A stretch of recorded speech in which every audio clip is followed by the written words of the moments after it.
You should be good. Check, check, check. Mike, can you hear us? Mike, Yeah, online. I can hear you, and There he is. Uh, Come on, yeah. man. What? Hey, Mike, how you What's- doing? Good. Good. We're gonna get started in a minute. Okay. Thank you.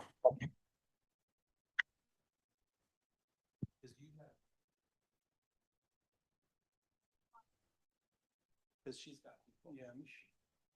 Misha, can you want to tell me who's on? I don't know, but number one. Take a peek. How about we just when you can just tell them to raise their hand and I'll bring them over. Yeah, number one would be fine. I'm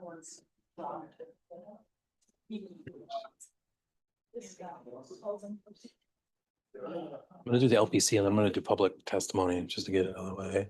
We only have one person on. Okay, you ready? Good evening, everyone. Welcome. It's great to see you. Look at the size of the Clue Committee right now. More coming. Give yourselves a round of applause, Clue Committee. Tepid applause. That's okay. Thank you all for being here. It's great to have you. Our four-legged friends as well. It's great to see you. Greetings and welcome to the Chelsea Land Use Committee. My name is Greg Morris. I am the chair of this committee. Yeah, we'll give it up, everyone. Well, we'll see how the end of the night goes on that. Hey, everybody, give it up for Jesse, too, by the way, because without Jesse, we can't do this. There's no way. Speaking of giving it up for people, let's do one more. I don't know if you know this gentleman walking in right now. Give it up for Viren, by the way. Nice to see you, sir. I believe there's a seat over here. I don't know if you're... Yeah, you wasn't sure. We have some new members. We'll talk about that shortly. That's a familiar face. Viren is back. Welcome, sir. Here's a couple of rules, ground rules, guidelines, and otherwise. MCB4 has a hybrid meeting policy that can be found on the website. Board members are expected to attend meetings in person unless they have a disability or an extraordinary circumstance. Excused members and members of the public will still be able to participate virtually. Members who are joining by Zoom must leave their cameras on. Tonight's meeting is being streamed live on our YouTube channel, and a transcript is being recorded. Last but not least, please remember everyone to treat each other with respect and decorum. If there are disruptions, and sometimes in our meetings there have been, we will pause business, we'll call for a temporary recess, and when that disruption is solved, we get back to business. Lastly, we have to be cognizant of time. We have this space until 9:30 p.m., and we need to be out the door at 9:30 p.m., not just preparing to exit.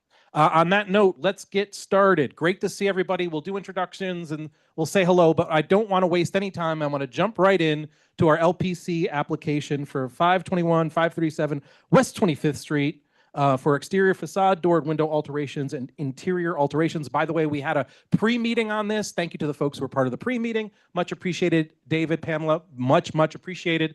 We've got folks online as well. So if you're ready, you want to come up and introduce yourself and the folks online, and we will take on item number 1. And we're going to do it from here because of the camera, just so everybody knows it's going to be right from that location. Okay, can you hear me? Okay, excellent.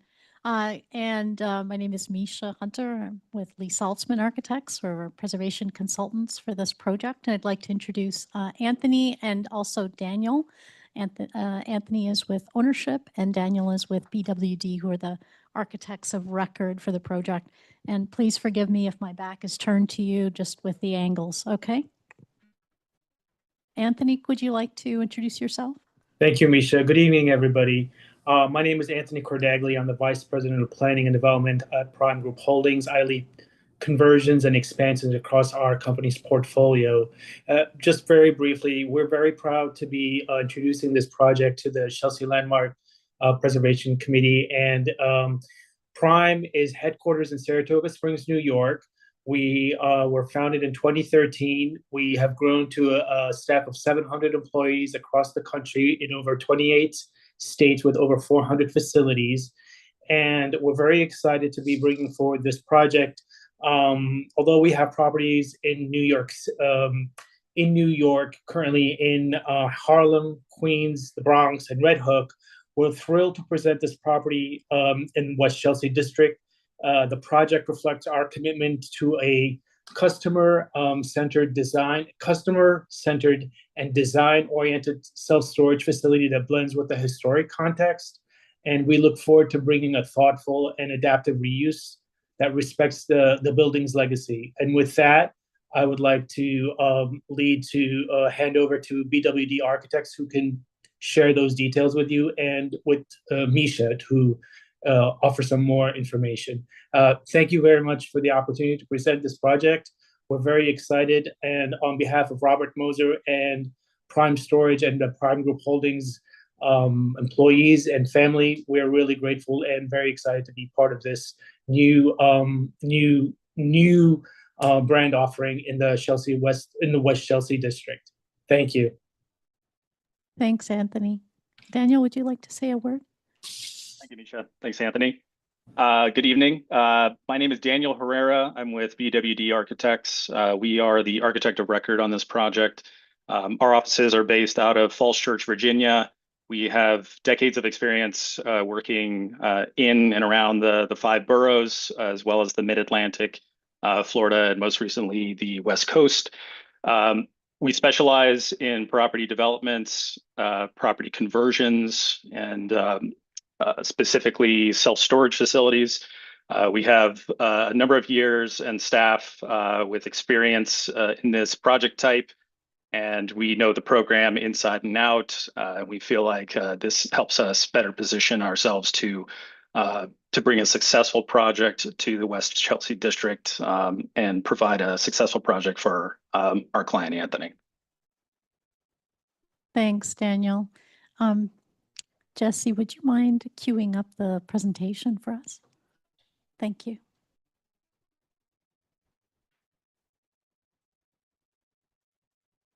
Yes.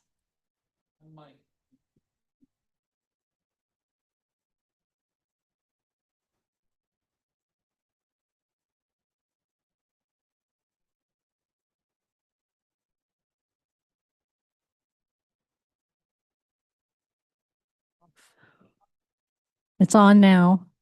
Is the sound better? Okay, infinitely. Okay, very good. So what we're going to do this evening is present a slightly revised presentation from what some members of your committee saw on Thursday. We have made some of these revisions, and we'd like to be able to present the entire deck to you this evening, and we sincerely look forward to any comments or questions that you have. Can I get the next slide, please, Jesse? We're going to go through just a simple outline, our scope, historic documentation and examples, existing conditions, a proposed rendering, and we also will have some specific slides dealing with the 3 particular scope items that are subject to commission level review at the Landmarks Commission, some proposed materials and finishes, and then an appendix for any additional questions or comments that you may have. Can I get the next slide, please, Jesse? Okay, so this is a view of the building as a render, so showing the proposed condition. This building is located at 521-537 West 25th Street in the West Chelsea Historic District. And it's located between 10th and 11th Avenues on the north side of the street. This building is going to go to the Landmarks Preservation Commission for public hearing, and we did have a preliminary meeting with the LPC staff who identified certain scope items that are anticipated to go before the commission level at public hearing, and then other scope items that are anticipated to be reviewed by LPC at the staff level. So I just want to make sure that that distinction is clear when we presented to several members of your committee last week. We had not yet received, or we had received some of that guidance, but we hadn't been able to incorporate it into our presentation deck. So the deck that you're seeing today shows that distinction as clearly as we can make it. So just to summarize, you're going to see the presentation focus on the 3 scope items that are anticipated to be reviewed by commission at public hearing. Those will include new bifold doors at 2 locations that are going to be for loading docks. They're also going to include new multi-light metal and glass windows with brick infill and cast stone sills at 3 locations, and 1 location of new signage. At the staff level, the anticipated scope will include the restoration of ornamental bracket lamps with teardrop luminaires at 2 locations, the application of a reversible grayscale film at clear windows at 3 locations, all at the first floor, new security cameras that will be at 3 locations at the first floor, 1 intercom, as well as some interior partitions. So just to make sure that that distinction is very, very clear. The other thing that I wanted to point out, because there are 2 loading bays that are proposed here, no curb cuts are being requested because the sidewalk actually slopes to the roadbed. So we're not asking for or seeking any curb cuts as part of the application. Can I get the next slide, please, Jesse? Okay, thank you.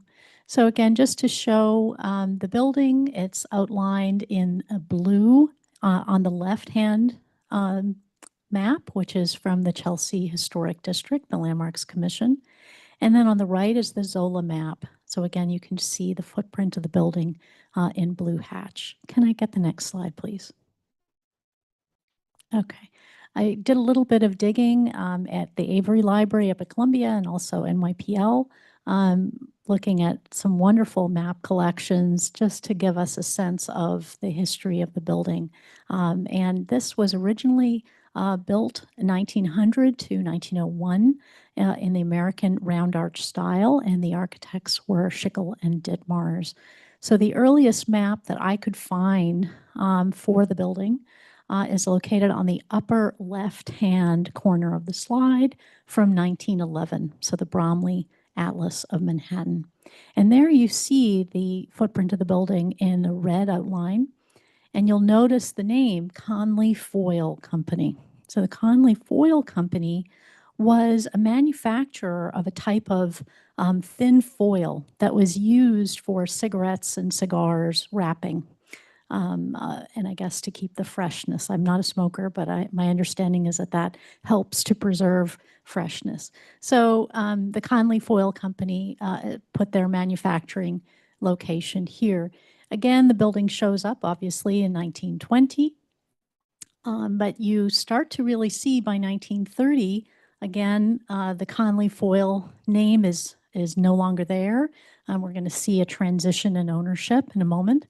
But you do see not immediately to the east of the site, but one building over a band or a ribbon, which is showing how property was being accumulated for what would then become the High Line. And you can see in 1955 that the High Line appears. It was activated or operational by 1934. So, but by 1955, it was known as the Reynolds Metals Company. So if you know of R.J. Reynolds and I think it's cigarettes, they had purchased the Conley Foil. So can I get the next slide, please? Great. So this is a Sanborn map from 2018 to 19. Again, the building is outlined in red, just to show that by this point, the building's use had changed from manufacturing to art gallery, which is very much consistent with a lot of art gallery presences in the West Chelsea area. Can I get the next slide, please? Thank you. I was able to find this really lovely photo circa 1930s at the NYPL. This is, showing the Reynolds Metals signage. So by this point, the transition had occurred in ownership from Conley to Reynolds. But you can see that there were some differences in the building from what you see today. You can see, of course, the round arches appearing on the far east and the far west bays. And then also in that center tower that projects a little bit higher. It's located in the center, and it also projects forward just a little bit from the planes of the building on either side. There were fire escapes, which were subsequently removed. But in large part, the building was probably very similar to what it had been when it was opened in 1901. Can I get the next slide, please? Okay. So the 1939 circa tax photographs show that by this point, these are probably late 30s, perhaps even as late as early 40s. Some changes had started to happen. And what we do see, the building sort of in the left most image is not ours, but we want to look at the 4-story building that's sort of in the middle. The middle image, you're going to see the eastmost bays of the site. And then the far right image, you're going to just see a sliver of the building, as well as the taller building that's located adjacent to the High Line. Can I get the next slide, please? I put together a brief summary chronology of the building just to show a little bit of the history.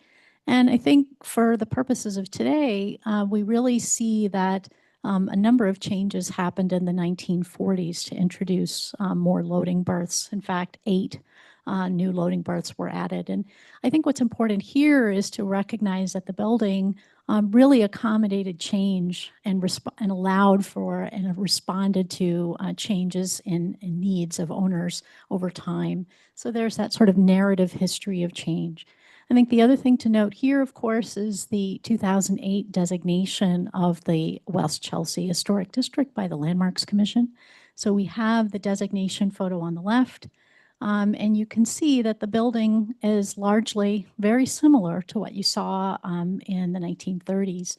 And of course, as I said, there were some changes, but the base of the building, the first floor, had really been modified again with the introduction of more storefront infill, again, responding to some of these more art gallery uses.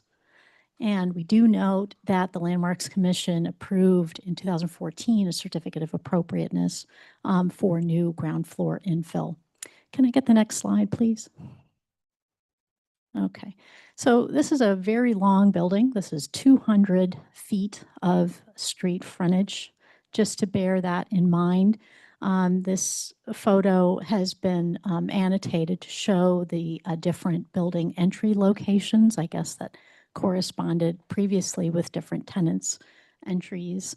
And the thing to note here, of course, is this is, again, brick building, modified ground floor infill. You're also going to hear today a little bit about new entrance infill, as I talked about, 2 new loading bays, and 1 location of signage. So just bearing that in mind along this 200-foot street frontage. Can I get the next slide, please? And just a few more detail photos showing the existing conditions. Can I get the next slide, please?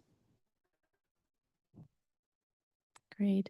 And again, just some more detailed views. The one on the left is one of the ornamental metal bracket light fixture brackets with a non-historic luminaire.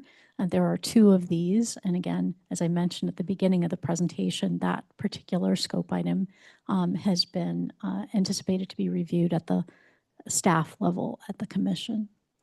And then on the right is just another detailed view of some of the ground floor infill. And in this particular case, to the east of the center tower, where there is ADA access with an elevator.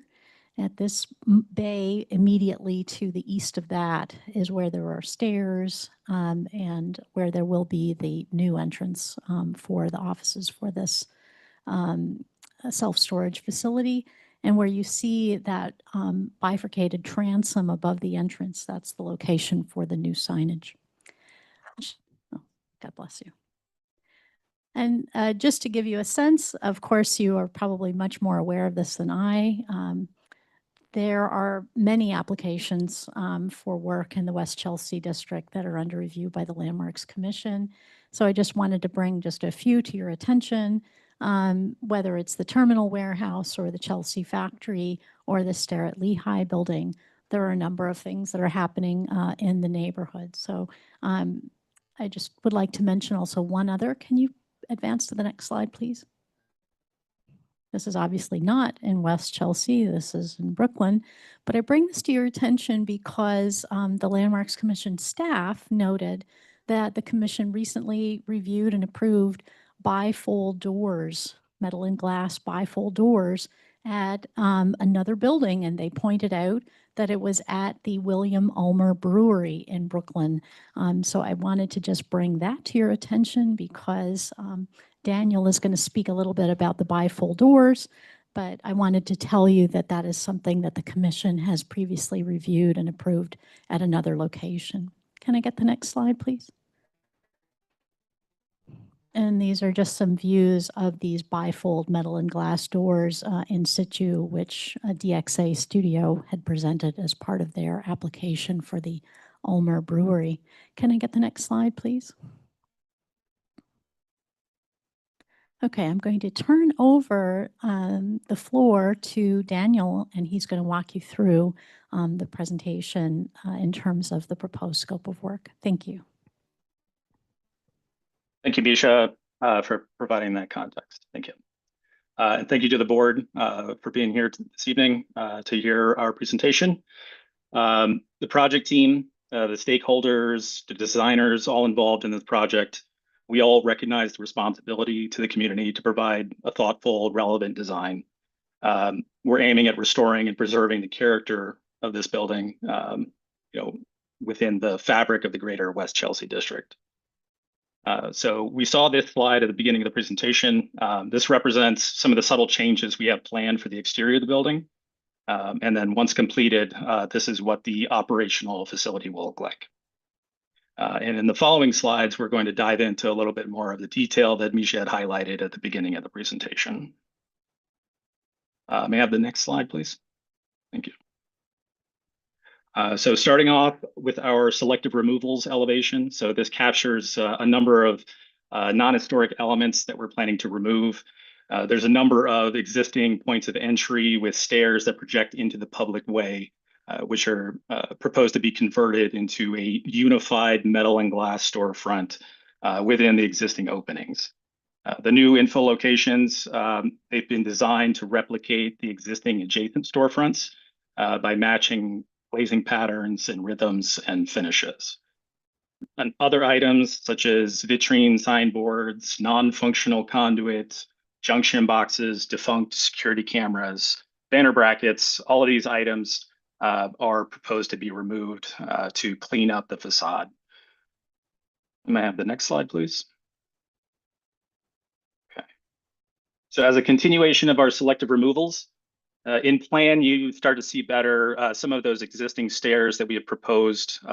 These are currently projecting into the public way, and we feel that the removal of them not only unifies the facade, but also provides additional space for pedestrians. May I have the next slide, please? All right, so this is our proposed new work elevation. Illustrates the changes that we have planned for this facade. The retail office and loading area, they're located sort of middle right of the elevation, just to the right of the central tower. It's the entry to the office is identified by the brand signage. This is shown just above the main entryway. And the adjoining interior loading spaces, they provide an enclosed parking location for customer vehicles through a pair of overhead bifolding metal and glass doors. And it also utilizes the existing curb cuts, the sidewalk that ramps down to the existing curb cuts. The location of the existing the non-historic metal stairs, the handrails and landings, those have all been proposed to be replaced by the infill storefront glazing, matching existing glass patterns. They have cast stone sill elements and are bound at the base with masonry brick infills. May I have the next slide, please? So this is our proposed first floor plan. And for reference, you can see how the interior layout of the loading area and the retail office, just right of center, aligns with the existing openings of the facade along column line A. The interior layout of the facility was very carefully conceived to align all of the new programming with the existing masonry openings. And this was in order to minimize the impact to the facade. May I have the next slide, please? Okay, so these are examples of the bifold overhead doors proposed. These images are sampled from the manufacturer's catalog, and they depict the door's operation as it opens and closes. On the right side of the slide here, you can see the mechanism for the function of the doors. All right, next slide, please. And here we have some of our generated details for the metal framed glass doors. The finishes are proposed to match the upper floor window frames. The pattern of glass is mimicking the adjacent storefront glazing that's currently in situ. Important to note, the motorized drive mechanisms on these and the counterweights are all housed within the jamb and the head of the door assembly. And so it's proposed to be mounted entirely inboard of the exterior wall. So no portion of the jamb head assembly are going to be exposed to the exterior when the door is in the closed position. All right. May I have the next slide, please?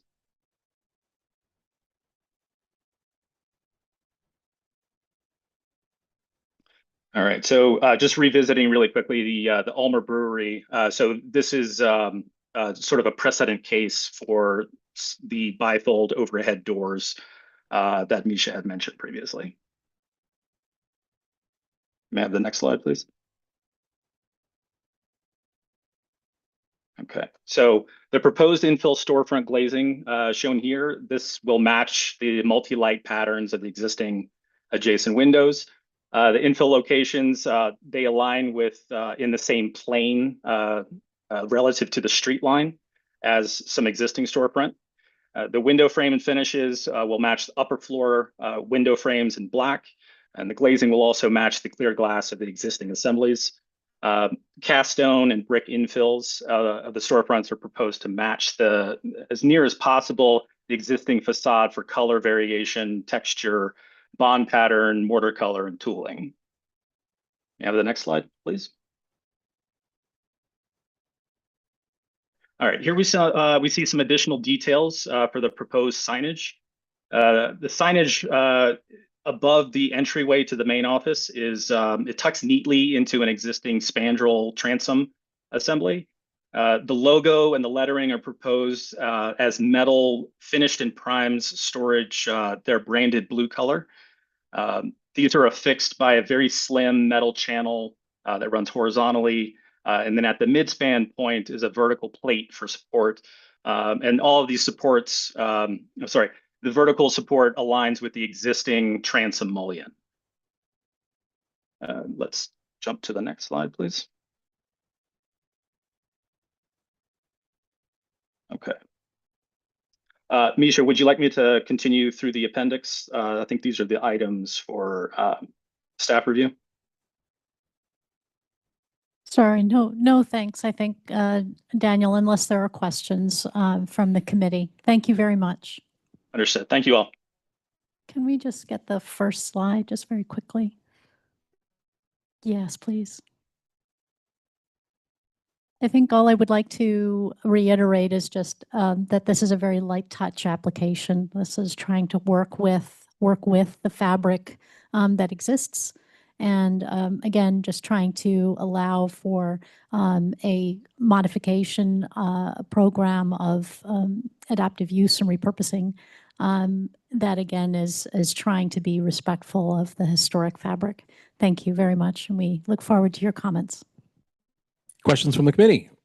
How's the time? Let's start from this end. Ingo, we'll have you lead off. You hold on to your mic. There you go. I just have one question. Where will the sign be? At the center? Up at the, where? Are you Should I plan- point? Yeah, please. Down there. Okay.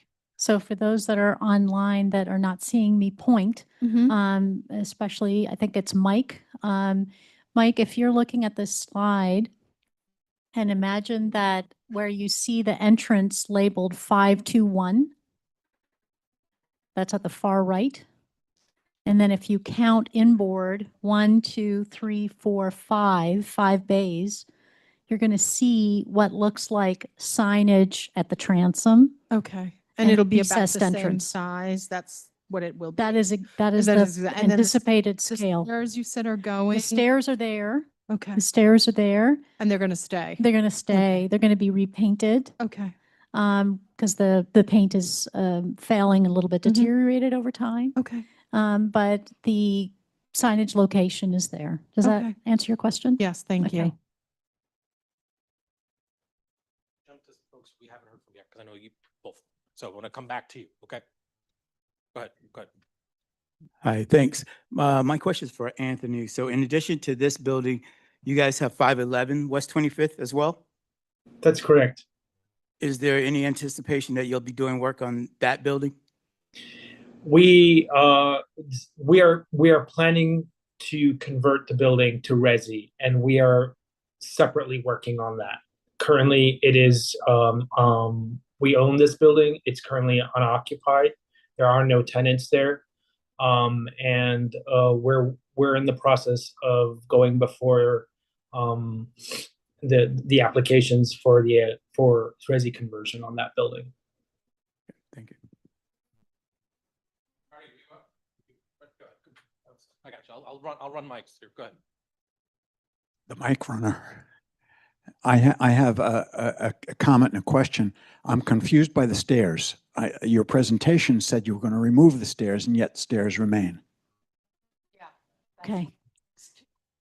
Jesse, can you go to the slide that shows the proposed plan?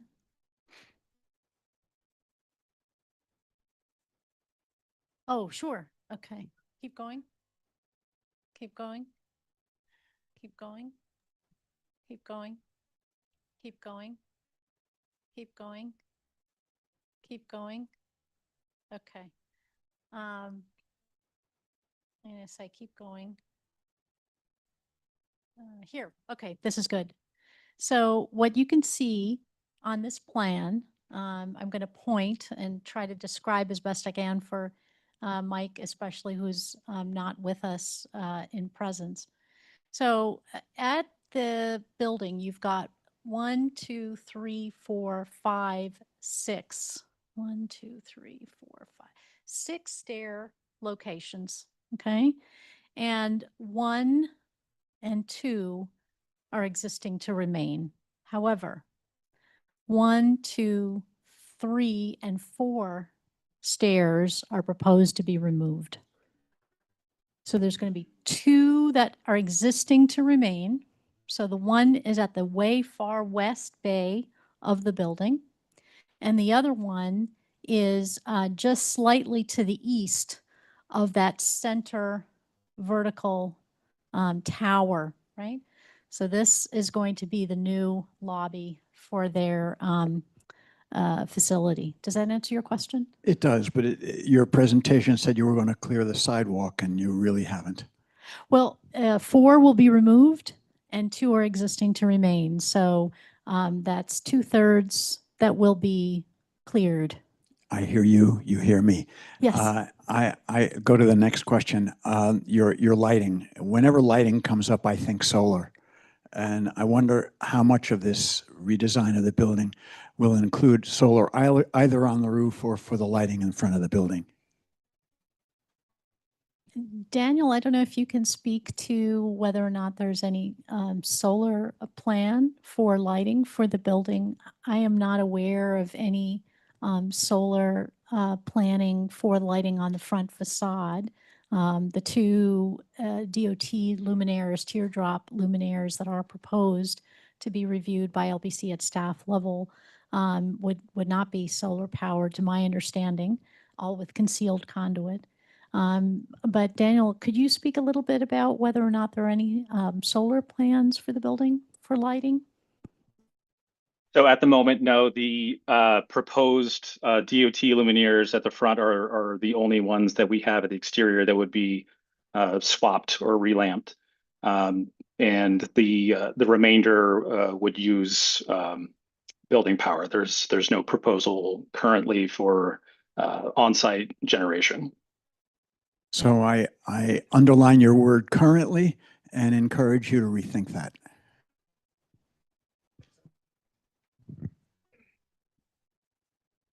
You guys mentioned that the curb height doesn't need to change so that people can just roll in and out. When people are loading and unloading items to store, are they going to be inside the building, or are we thinking that cars are going to be parked on the sidewalk to load and unload?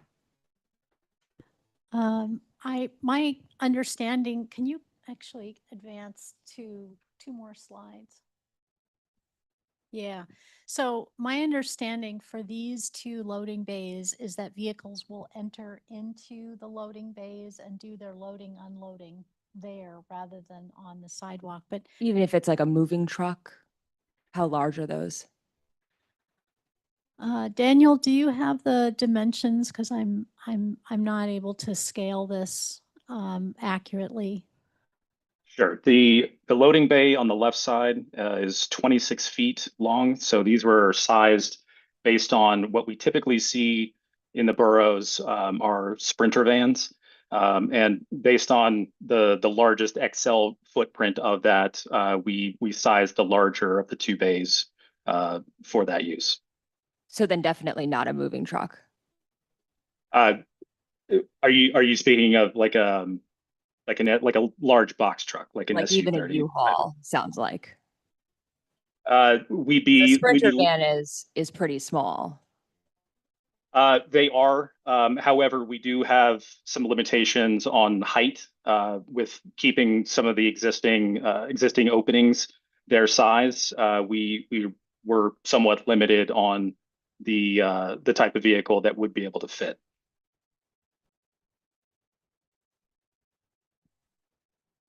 Yeah, it sounds like yes. Sounds like solid yes. Not super historically accurate to have a car hanging out on the sidewalk. Other questions?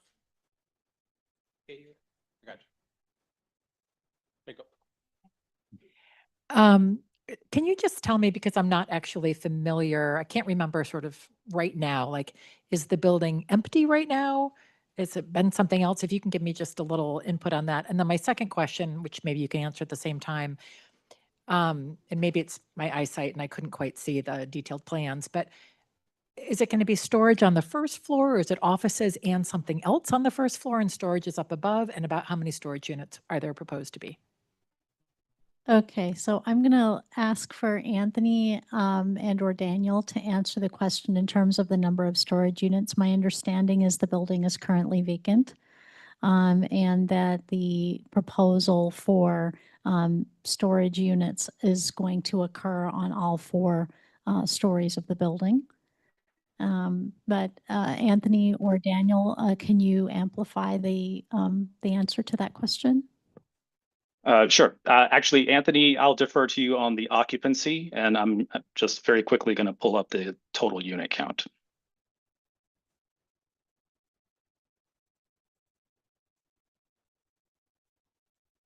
While Daniel is doing that, the building is currently unoccupied, and it will be dedicated to self-storage once we are approved.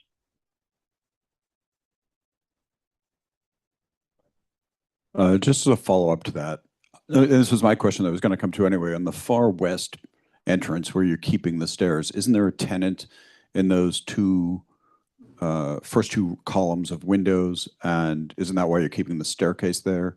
And you don't show on the floor plan an alteration to that floor at all. So it's Levan or something like that? Aren't they at the far west?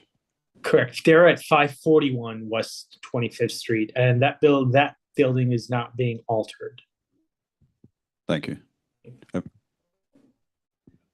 While you're looking those numbers, do you have those, the answer to the other question? I have another question. I do.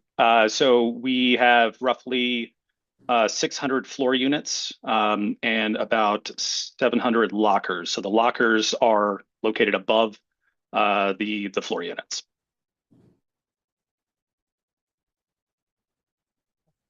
I have one more question. I notice the brickwork above the bays that you're proposing to do alterations, the brickwork seems different, like it was replaced at some point or there's mortar difference.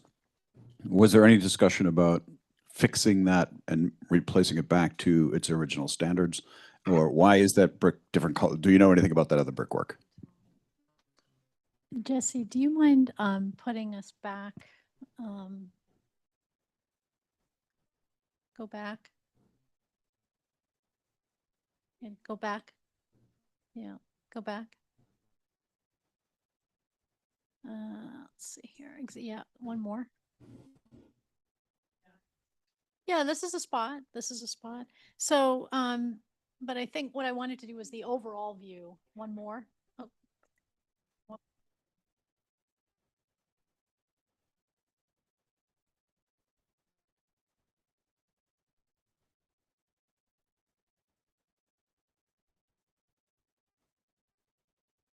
Okay.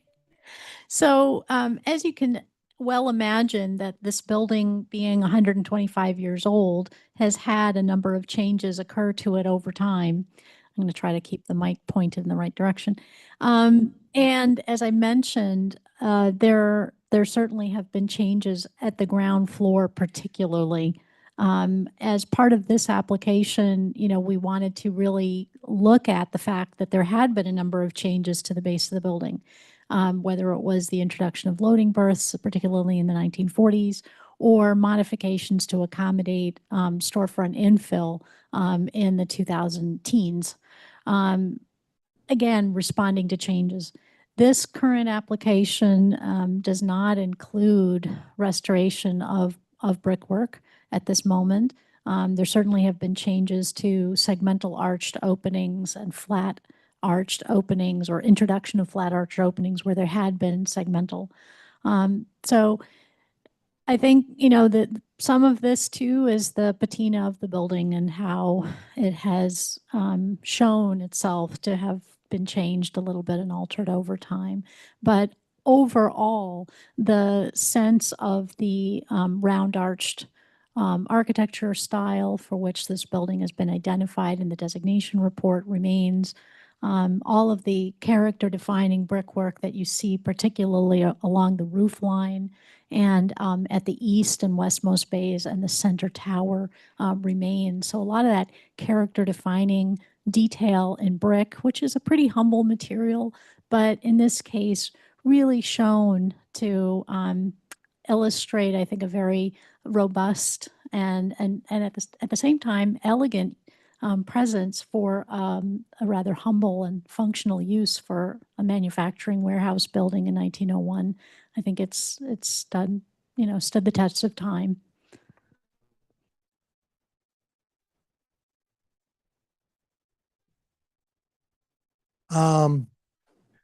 Question, since this is going to be a primarily storage business, self-storage, pre-existing storage businesses in the area, there's obviously a lot of traffic, pretty chaotic actually, most of the time, with different sized vehicles. My concern is Avenues is right up the street. And even though it's not a primary pathway for a lot of the parents, I've seen families go up and down that street. Are there any precautions or safety features that you guys are going to incorporate to make sure there's not going to be any accidents? Because you will have not your staff coming in and out of there, but other people that may not be as skilled in parking and unloading and looking out for the safety of others around them. I'm going to ask Anthony to speak to that because I would expect that this is a question that they've thought about. This is not their first rodeo. They've done this a lot of times. So Anthony, could you speak a little bit about some of the safety precautions, particularly that would be employed at this site? Thank you. Sure. I would like to say that presently with the intent of having the overhead doors and dedicating the overhead doors and parking specifically for storage use, and with the convenience of the curb cuts and the convenience of the freight elevators and the office managers, where we're intending to have 2 full-time staff members. What typically happens is that whenever there are movers coming in or there's a move-in, there's always a staff member who is minding and watching the activity, especially in an urban setting, and ensuring that everybody is being safe.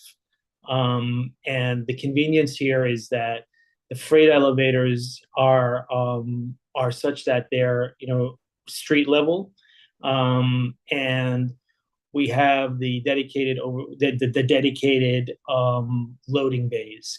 And so the intent is to try and contain as much of the move-ins as possible. And what typically happens is that in urban settings and in other facilities that we have, whenever we have customers moving in, the general manager will be they're directing and ensuring that they're not obstructing any traffic, and they're not being in any way shape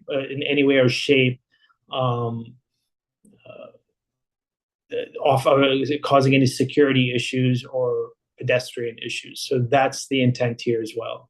As I said, we have facilities in Harlem, we have facilities in the Bronx, we have facilities in Jamaica, and those facilities also operate the same way, where we have cameras, we have general managers, 2 full-time, and we also have a building engineer who are on staff, and they will be part of the process of whenever there's an official move-in or a customer move-in to ensure that there's safety. I just have one request, if at all possible, or a question actually. There's not going to be any vehicles allowed to park on the sidewalk itself other than the entryways, correct? That is correct. I do want to say that I'm very familiar with this building. I'm currently, actually, as I mentioned, we also own building 511, and being there full time, working there since the acquisition in January. To your point, I see all of the activity that's happening on the block, and a lot of the activity is actually much more around the auto body shop, quite frankly, on the south side, with the cars and the vehicles that are there, less so with any activity that is anywhere else on the block.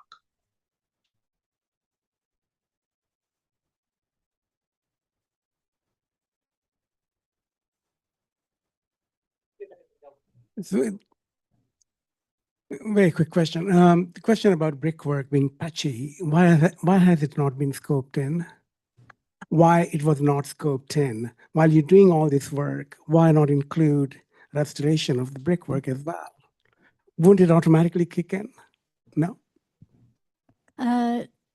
No, but I think, it's something to think about. Certainly looking at, if there are any unsafe conditions, if there are, cracked bricks, or if there are missing bricks or missing or deteriorated mortar. Our office did prepare a summary report of some observations that we made, but we will take your comments into advisement and conversation with the ownership and the architect of record. Thank you.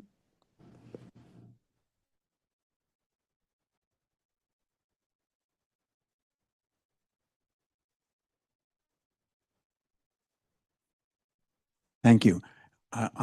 Nobody has said this, but I'm impressed by your presentation and your attention to historical detail. I have another environmental request. You notice the trees on the south side of the street. Are you planning to put trees on the north side of the street as well as figuring out how to do solar? Thank you. I'm going to ask if you would like to speak to that request for street trees. We're certainly open to it. If there's a recommendation that you guys would like to make, and we'll take it into account and comply. I believe that if there's also the possibility of offering planters, we're happy to do that.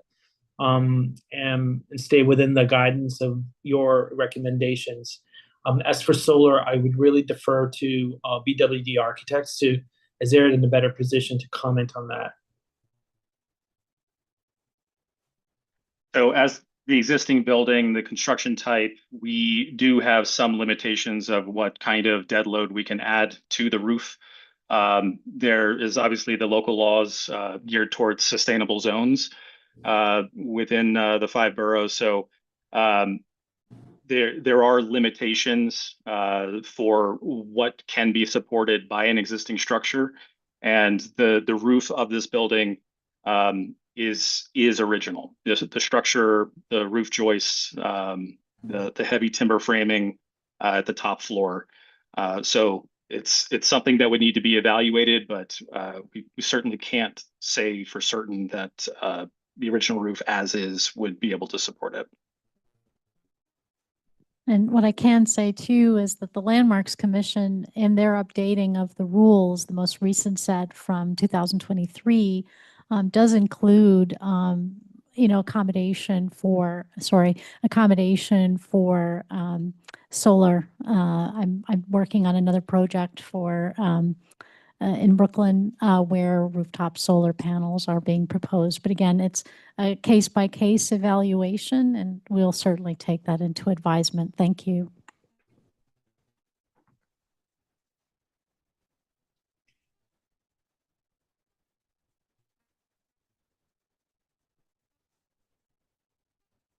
Thank you for the presentation. Will the sign be lit? My understanding is it's not, but Daniel, can you speak to whether or not it's internally or externally illuminated? It's currently not proposed to be illuminated. Okay, and I think you mentioned the other day that the interior lights will not be left on all the time. They'll go on only when someone's accessing their storage unit, correct? My understanding is that they're on a timer. So I guess when it's motion sensitive, if someone is active and moving, then they will have light, and a certain number of minutes, then it will time out. But Daniel, maybe you can speak a little bit more specifically to the light timing settings. Yes. So as far as the energy usage is concerned, all of the interior fixtures for the facility have integral motion sensors. So they are they'll be set on a timer. I think the maximum timing is 20 minutes, and they range in 5-minute increments down from that. So the energy consumption is also of concern for not only the city, but also ownership, to making sure we're not lighting things when they don't need to be lit. Some of the locations at the exterior facade where we have corridors will be time clock controlled, but to be turned off at certain hours. There are locations, because it is an active occupiable corridor, that have to remain illuminated for egress purposes. So these are battery backup, emergency lighting that are integral into the actual facilities fixtures for the corridor fixtures. Okay, I walked by last night and one of the bracket lamps was on, and it seemed to actually provide some useful lighting. But none of the lights along the cornice of the building were turned on. Is there a plan to have them provide light? Well, I can't speak to the roof lighting, but we can, Jesse, can you advance to the appendix? I'm going to ask you to keep going. I just want to at least show the rest of the committee the 2 lights that are going to be proposed to be restored. Yeah. So go back 1. Yeah. So the commission actually issued a designation report dealing with historic lights. And the 2 that exist on this particular building are very, very similar to what appears in the LPC's designation report. And so this image is shown. Can I get the next one, please? Yeah. So this is a detailed view of the existing condition, and then the proposed condition, restoring the bracket, the ornamental bracket, installing new teardrop DOT luminaires, removing all of the exterior conduit and relamping the fixture with concealed conduit as part of this application. But for the rooftop lamps that are trained down to the sidewalk level, right? Because they exist along the roof line. Anthony, I don't know if you can speak to whether or not there's a plan to, or Daniel, if there's a plan to allow those light fixtures to be turned on, or if you have a sense of what you're leaning towards there.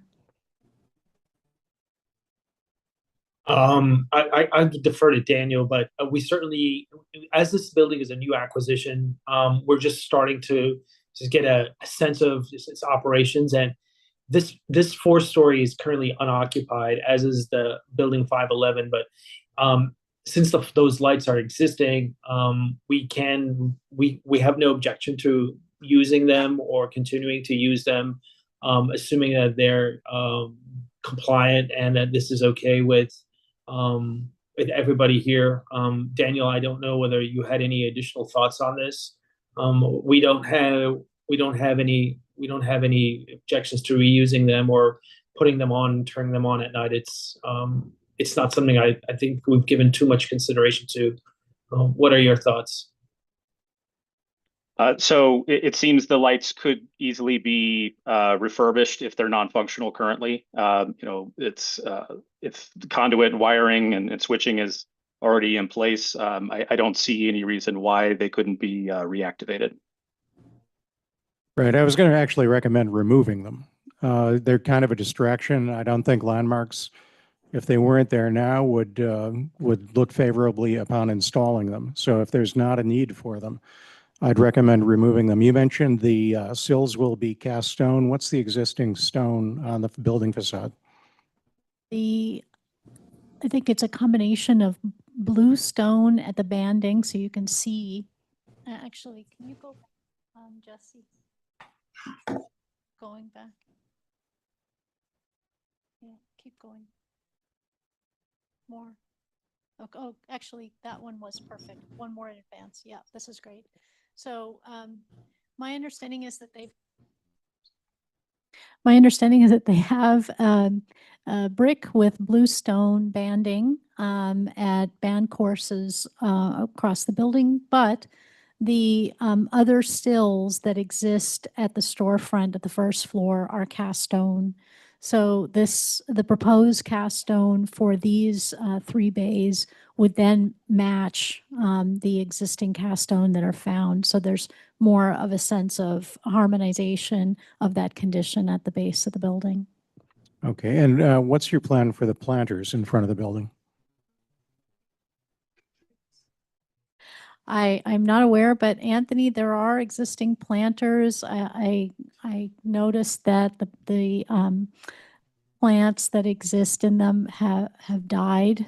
So I don't know if there's a plan to put new shrubbery or other organic plants there as part of your future vision. Yes, actually, since they are there, and we would, if it's okay with everybody here, we would love to replant those, and don't have any. Would love to just add a little bit more color and a little bit more dimension to the building with the planters. Okay, thank you.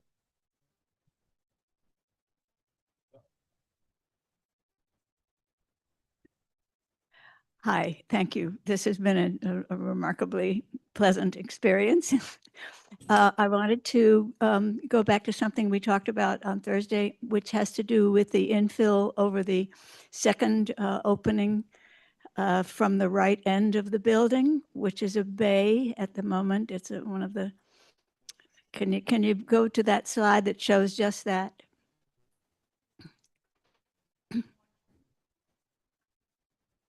Yep. Well, there's an actual photograph. Keep going.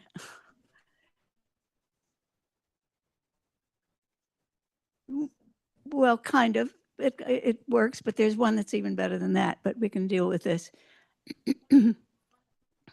Let's do it. So you can see that the arch the brick arch over the second bay, yes, has been bricked in, but the arch exists as it does on the west and east side of that opening. I did see that it was in that condition in the 1941 pictures, but it would be just too charming for words if you could if you could get rid of that brick and create a transparent transom over that opening, so that there would be it would restore the three eyebrows over the three openings there. It just would look so much better.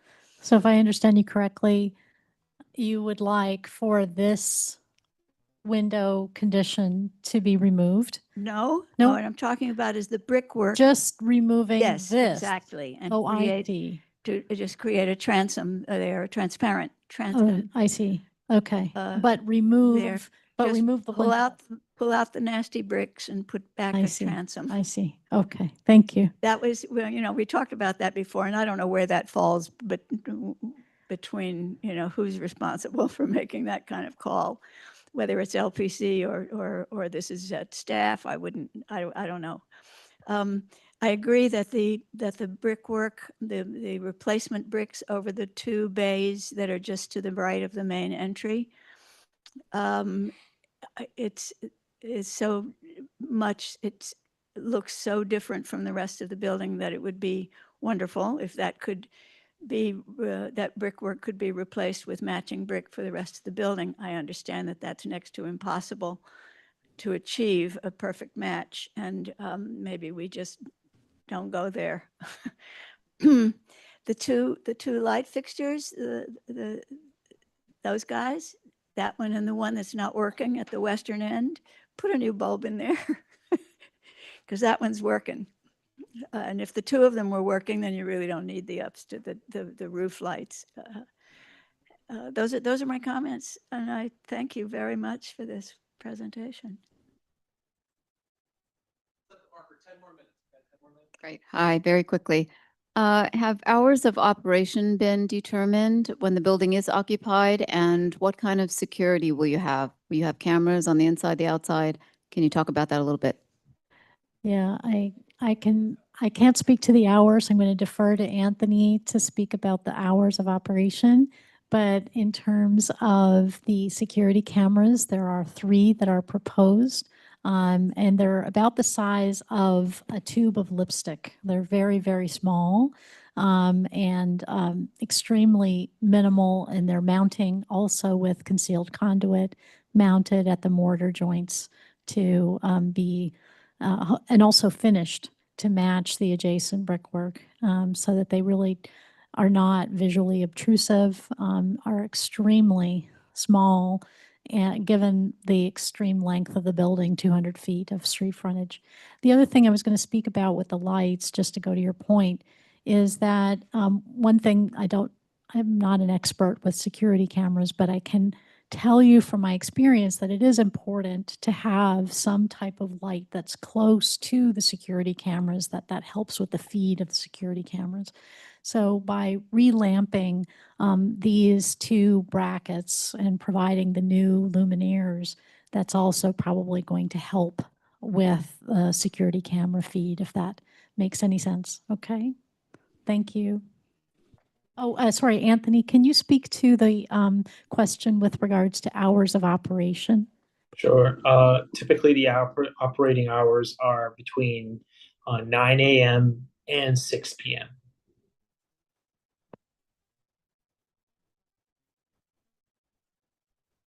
Any questions online? From members online? Anyone there with questions? We don't have any questions online.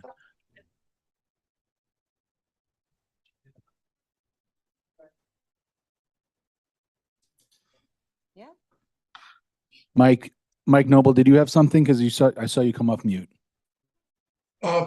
No, I was just gonna say I don't have any questions. Thank you, Mike. Great presentation, I must say. We appreciate it, Mike. Thank you. Okay. I'd like to make a motion to approve the application and mention that we would like to see the brickwork unified as well as the archway restored, the investigation of solar panels to light the lights, and I'm going to say 10, but it can be as many trees as are possible and reasonable planted on the sidewalk, please. On the roof? Yeah, and please, and we don't, if it's feasible to remove those lights on the roof, that would be great too. So I'm not sure if that's LPC's, yeah, Jesse's shaking his head. We'd have to go to transportation, but it's just not LP. They're just going to look at the building. Say what you were going to say. Hold on. Go ahead. Yeah, I don't know if it's a stretch for Landmark, but okay, so just wanted to, like, there's another storage facility very similar to this, like 2 blocks away. And this is what it always looks like. And it has 4 or 5 loading docks. Is that on 17th? That's on 17th. Yeah. Yeah. So what I'm concerned about is that, like, this is just going to be the same thing. And to me, it doesn't matter how historically accurate you make the exterior of the building if there's U-Hauls and pickup trucks parked outside all the time. So I don't know if it's a stretch. If you guys are coming to transportation, I'll see you there. But I think like this does not seem like, doesn't look like a Landmark building anymore to me.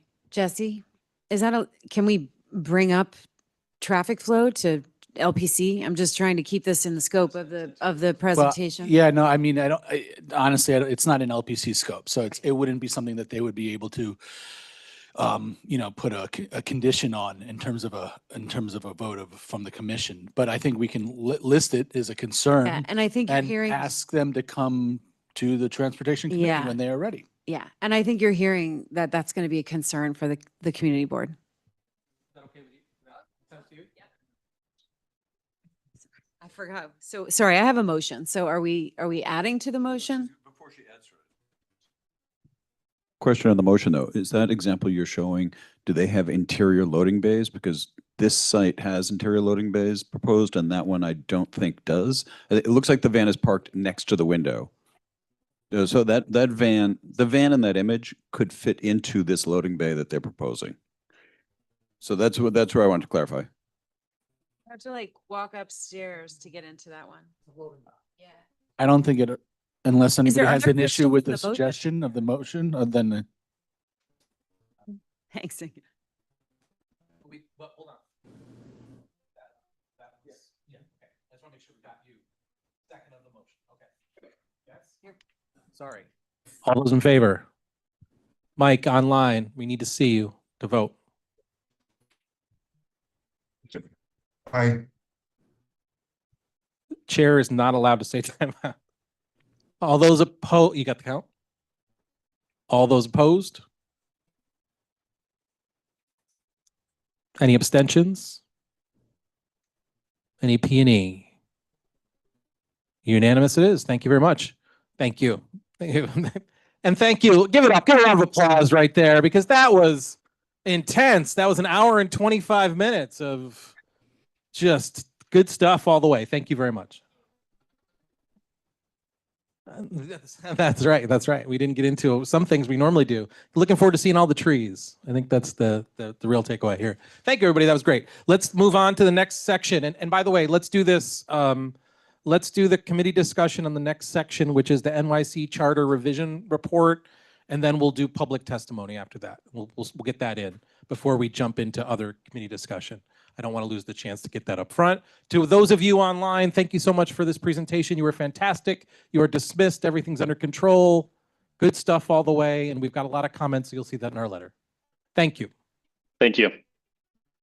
And as we jump into this next section, in terms of the review and recommendations on the NYC Charter Revision Report, Roberta, I want to thank you to start because you did a great deal of work to digest where the charter revision, look at that, a round of applause right here for you, Roberta, absolutely. Because you dug into the charter revision, recommended where they are right now in their process.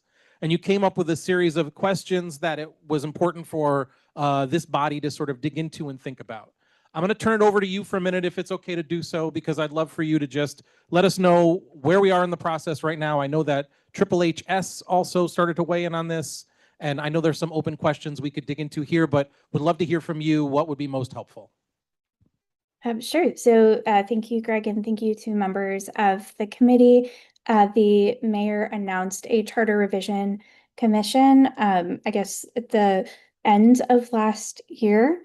The mayoral commission will wind up coming up with questions that will appear on the ballot for New York City voters in November. Over the past couple of months and leading up to April, various members of the public, as well as various civic organizations, offered testimony before the Charter Revision Commission as to areas of exploration of places where they could look to altering the charter in order to achieve various goals for New York City, whether that be higher participation in elections, better procurement or non-for-profit compensation processes, as well as land use changes. And I get the reason I am here with you today is to talk a little bit about some of the land use changes. So where we are in the process right now is in April, there was a preliminary report with these areas to explore, and the commission or the commissioners are now obtaining feedback on those areas to explore. And they're obtaining feedback at various public sessions or public hearings. The next one will be on June 23rd in Staten Island. There's a remote option. And then the final one will be in Manhattan in Harlem on July 7th. They will use this feedback in order to put forward questions to voters to vote directly on how they'd like to potentially change the New York City Charter. And this is an opportunity for the members of this committee and the members of this board to opine as to what we might like to see or not like to see in terms of questions on that ballot in November. I should also flag, happy to share this link, but it's also very easy to Google. If you are interested in testifying yourself as an individual, you are also welcome to do so before the Charter Revision Commission, the 23rd or July 7th. Roberta, thank you very much. Jesse, do you want to show the question? Roberta, there was a series of questions that were sort of put forward that you were thinking about receiving some feedback on. And I'm just going to ask Jesse, maybe you want to post those. We could look at those online right now, and we can have the opportunity for this body to reflect on those questions and react to those. Does that make sense to everybody? Is that okay? We can set aside some time to do that. We'll set the timer on this because these questions could take us all night, but we have other agenda items. So let's just assume we're looking for some interesting feedback and reaction that can be incorporated into the recommendation. Roberta, is that okay with you? Does that make sense? Yeah, and I should just clarify that the board can take positions on these items, but we can also simply offer feedback. So, here's something we'd like you to consider if we are moving forward with this. These are our concerns. So the committee should not feel like it has to take a specific position. It can simply offer input on these particular questions.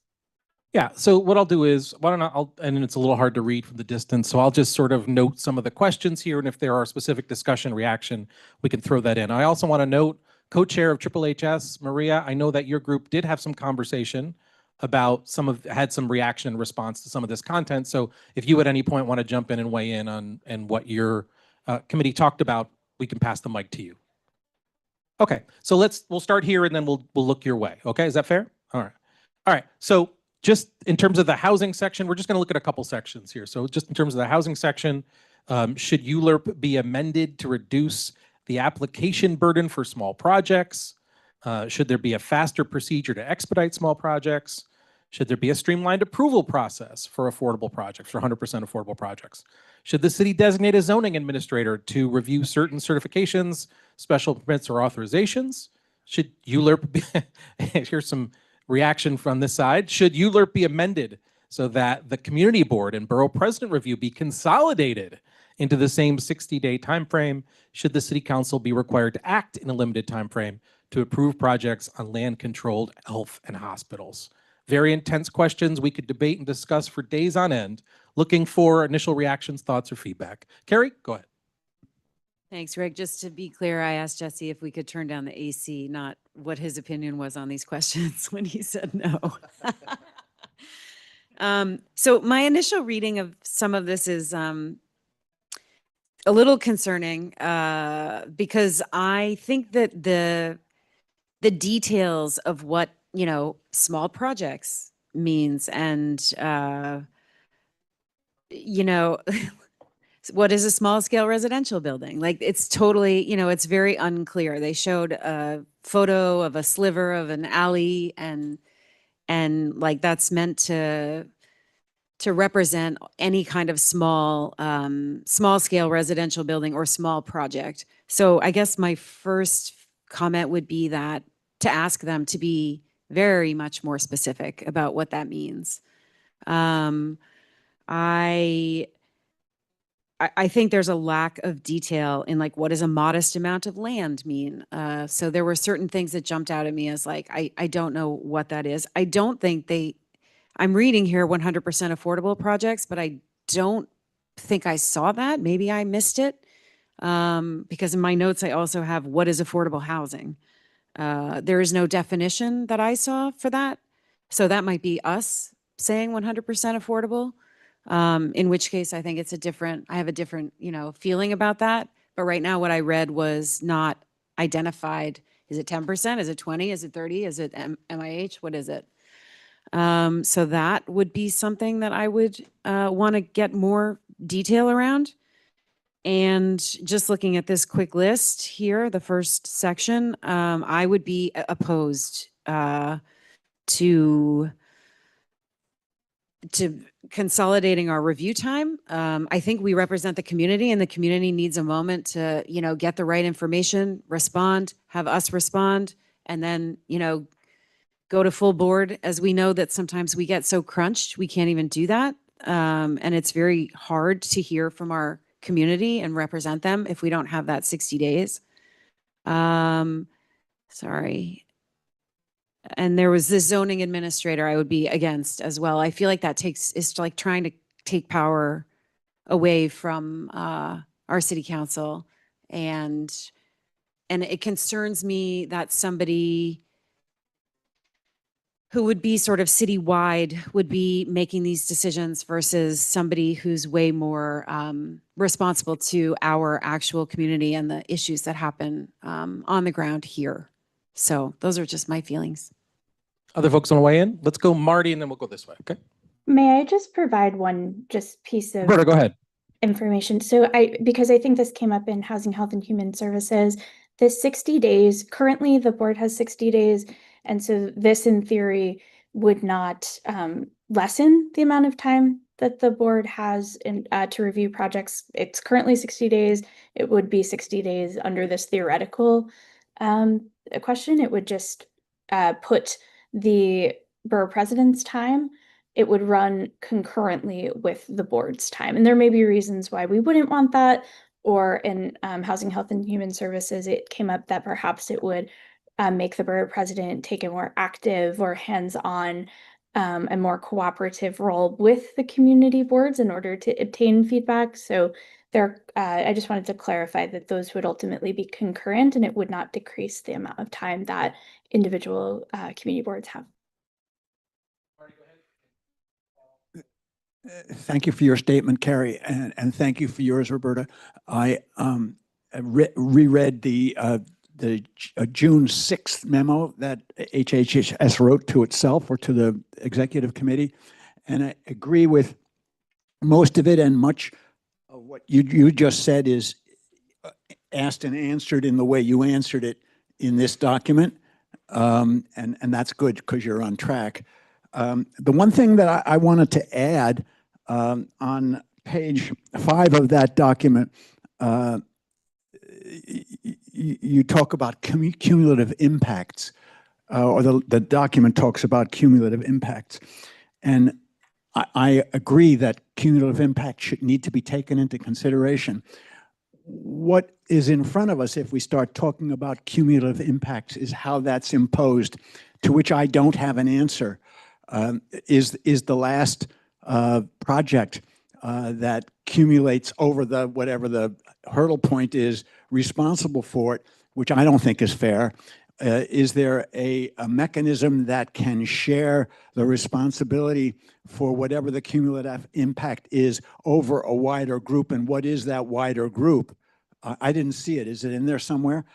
I think this is an extremely important question that needs a lot of clarification. I have one more comment, but you go. Yeah, let me just to clarify your thought. I think you're referring to, and this is page 5 of the HHS response. It says infrastructure improvements should be based on cumulative impacts. Yes. Of all planned or projects in construction, not just a current project under consideration. Now, Maria, I don't know if you want to weigh in at all on this particular point, but there's more to this. This is related to. Yeah, the difficult part about that is you said. But the question, the posed question that it's responding to is, should the capital planning process set out in the charter ensure that community investments in infrastructure and amenities are made in concert with new housing? I think, so I don't think there's any more clarification. It was just a point to say there should be cumulative impact. So I think you're looking for more than what I think was presented in this. I know I'm asking for more than what's being presented. I'm saying that this is an issue that's ongoing and that we all need better clarity about. Right. I thought we were just going to stick on this section first because that's in a later section of the discussion. Like we're going to go through, but that's why I was confused. That's why I was looking confused because I was like, wait, that's coming later. Did I go out of? Yeah, no, you raised a good point. Cool. No, but on this section of reducing process costs, that these 3 bullets with 3 sub bullets, I just want to comment on these and then comment on the other stuff later. On this issue, for me, I almost always oppose any way to minimize the ULURP process for us. So an administrator would be much like, I think, an LPC staff level review, which we have always opposed, moving things away from our review to staff review. So I'm opposed to administrator. This idea of small scale residential buildings, what does that mean, small scale? And again, if it right now qualifies for ULURP, that's not a small scale project. Right? If it's by definition, ULURP is things that are different from the current zoning as applicable. If you have a by right construction project, we don't see it because it's smaller in scale. It fits within the current zoning. So I don't think amending ULURP for anything makes sense because it removes us from the process. And so for me, on all of these points, I would say no to all of them. And to address Roberta's topic on the borough president, the timetable running concurrent, the thing I like about them not running concurrent is that the community board has time to formulate a position, stake out what the community wants, and then we send that to the borough president. And now the borough president hears what the community is thinking about this before the borough president takes a position. If it's concurrent, the borough president may have other reasons why, and I use the example of the Hudson Yards, Western Rail Yards zone change that would have allowed for a casino. And because this board took a very strong position, we were able to then apply pressure to the borough president, and the borough president fell in line, followed suit with us.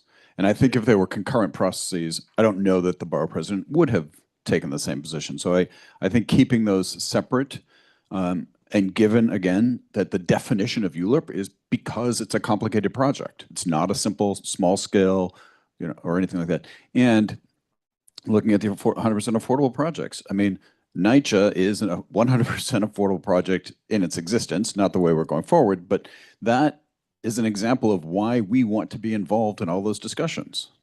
So I'm opposed to everything that's in here.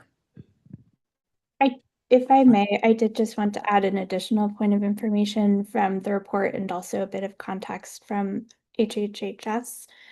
Specifically, the report contemplates a process that would reduce the overall ULURP process, but some of the ways that it proposes in doing so is having, you know, the entire process run through and maybe having the borough president, for example, be that final review point and not having council and mayoral review for small projects.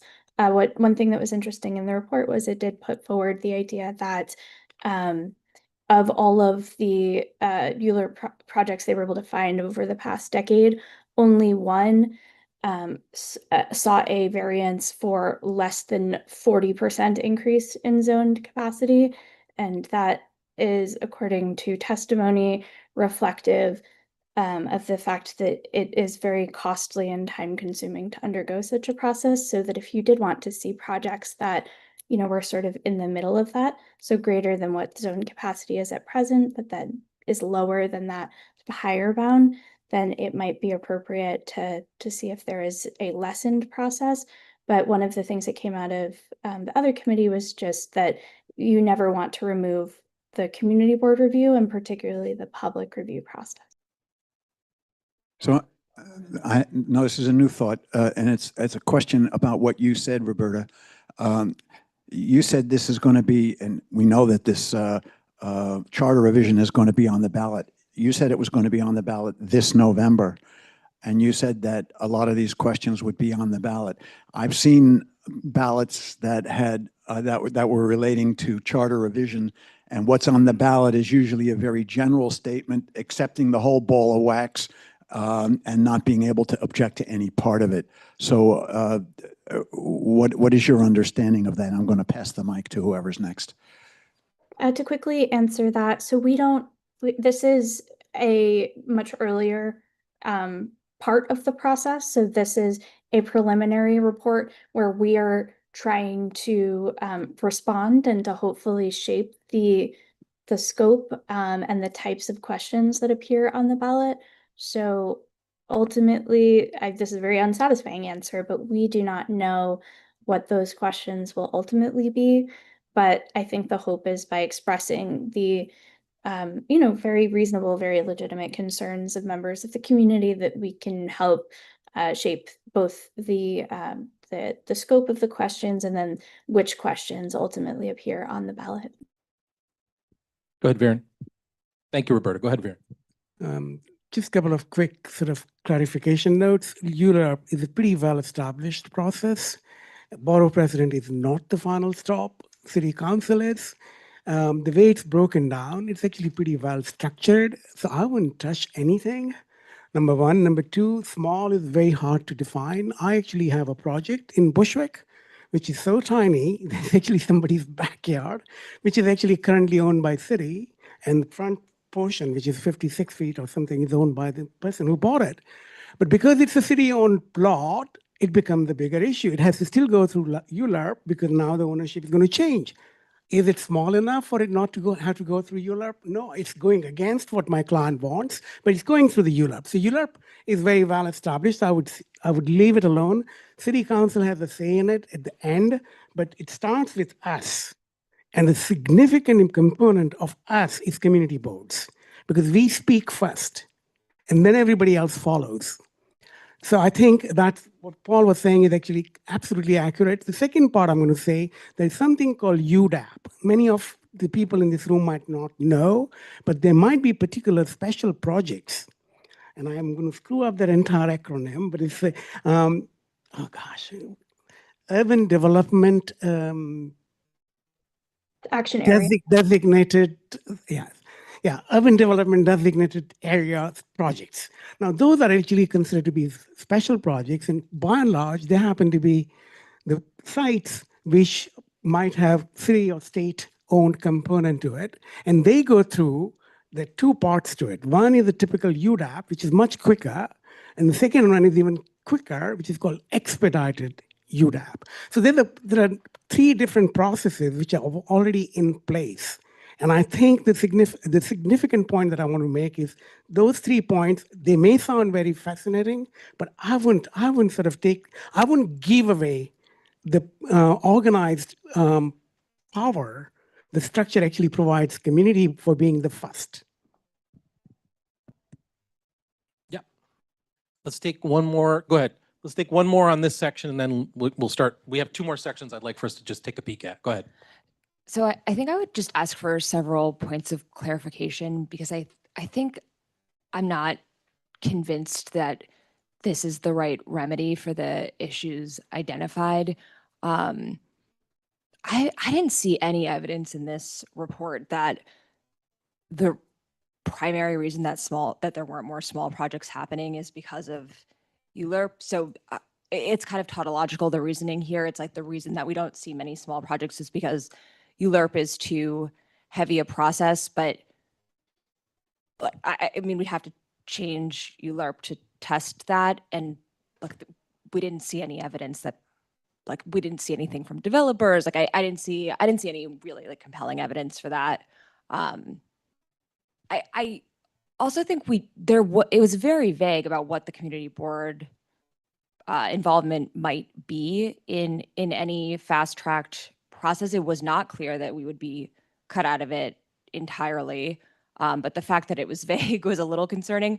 And so I think we should sort of get a sense of like what percentage of applications we'd expect to be fast-tracked and what the community board's involvement in both fast track and then, you know, any changes to the regular process might be.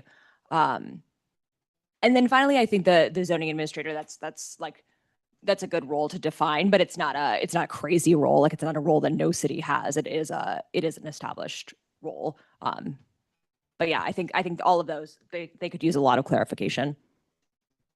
They say though, don't they say that it's a zoning administrator in lieu of city council? I don't think in lieu of everybody. I think it's just like that person would do the part of like the fast tracking. It's very vague. Roberta, can you clarify that point? Sure. So what I will say is these are all based on either testimony or research done on previous commissions, but I will, one moment, please. I'm just looking for the zoning administrator section. If I'm recalling correctly, it would be for certain project level approvals. It could be in concert with or in lieu of certain portions of the process. So it is a little bit vague in that regard because there is an open-endedness to how a zoning administrator could ultimately be used. So it could be over certain classes of conditional or special use permits, actions that fall under various certifications, which typically have CPC and city planning chair review, authorizations, which have a community board and CPC review. And then they also mention potentially for special permits. And I'm anticipating, you know, that there's what we've gotten from this committee and the other committee is you don't want to reduce the community board's role in these processes. But would it be reasonable to have this substitute CPC or city planning chair role? That is a different question that the committee might contemplate. Thanks, Roberta. And I do serve on, HHHS. And so we did know that we'd raised these issues about the fact that there are no definitions in here, that we need a lot of clarity. And I agree with everything that people have said so far about we really need to protect the community's role in this process. The one thing I wanted to say is that on the very last question under the process cost under housing issue, the question of should the city council be required to act in a limited time frame to approve projects and land controlled by health and hospitals. That is the one question where I could see maybe as long as it's not, giving them 3 days or something, right? And so right now, I don't know how long city council has, but the idea of them still being involved, but maybe, being encouraged to act a little more quickly, specifically on projects on that land, I could see us maybe saying, well, tell us what we're talking about here. But everything else, I agree, the answer should be no. I'm going to just counter that really quickly and say, if it's land controlled by health and hospitals, they should know what they're going to be doing with the land far enough in advance that they can come to us with enough notice. That I find it kind of surprising that they're going to be proposed to be excluded from this process or shortened in the process when we feel like the ULURPs don't give us enough time as it is. And if it's owned by the city, they should have some foresight as to what they're going to be doing with their land. And tightening that timetable to me just doesn't make any sense. If I may, because I think this came out of a very specific scenario, the understanding that I believe prompted this question was that this was, there wasn't a time limit.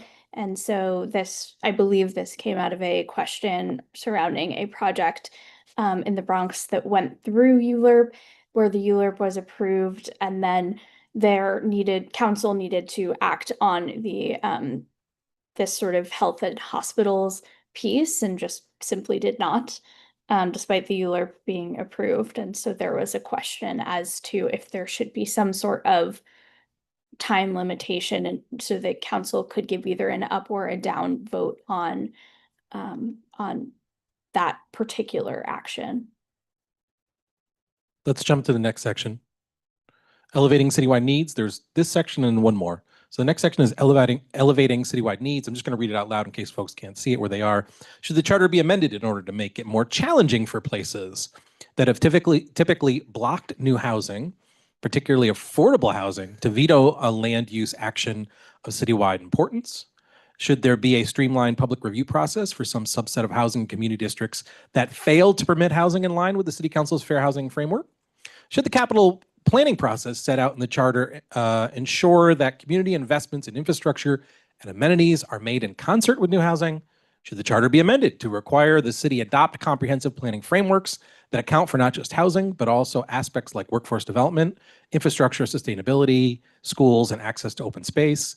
And should the precedent of council member deference on land use projects be able to be appealed or reviewed subsequently by another actor, such as a borough president or panel of citywide and borough-wide elected officials?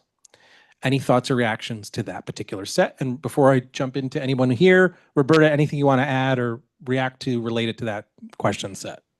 So I did just want to clarify that the City Council has adopted a fair housing framework where the principles are ultimately that every community district in the city has some responsibility to grow its housing stock, and that I guess this would be the bullet 2 there, but that the potential goal there would be to provide some sort of enforcement mechanism or teeth for communities unlike this one that have ultimately failed to grow their housing stock in any way, potentially with something like a builder's remedy type project. And I think this was something where there was some interest in having an enforceable housing target mechanism in Housing, Health, and Human Services.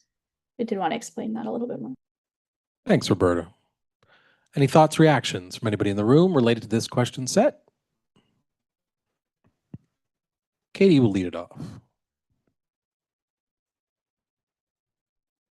I think the last point under this, where it's talking about the precedent of council member deference, basically should there be an appeals process?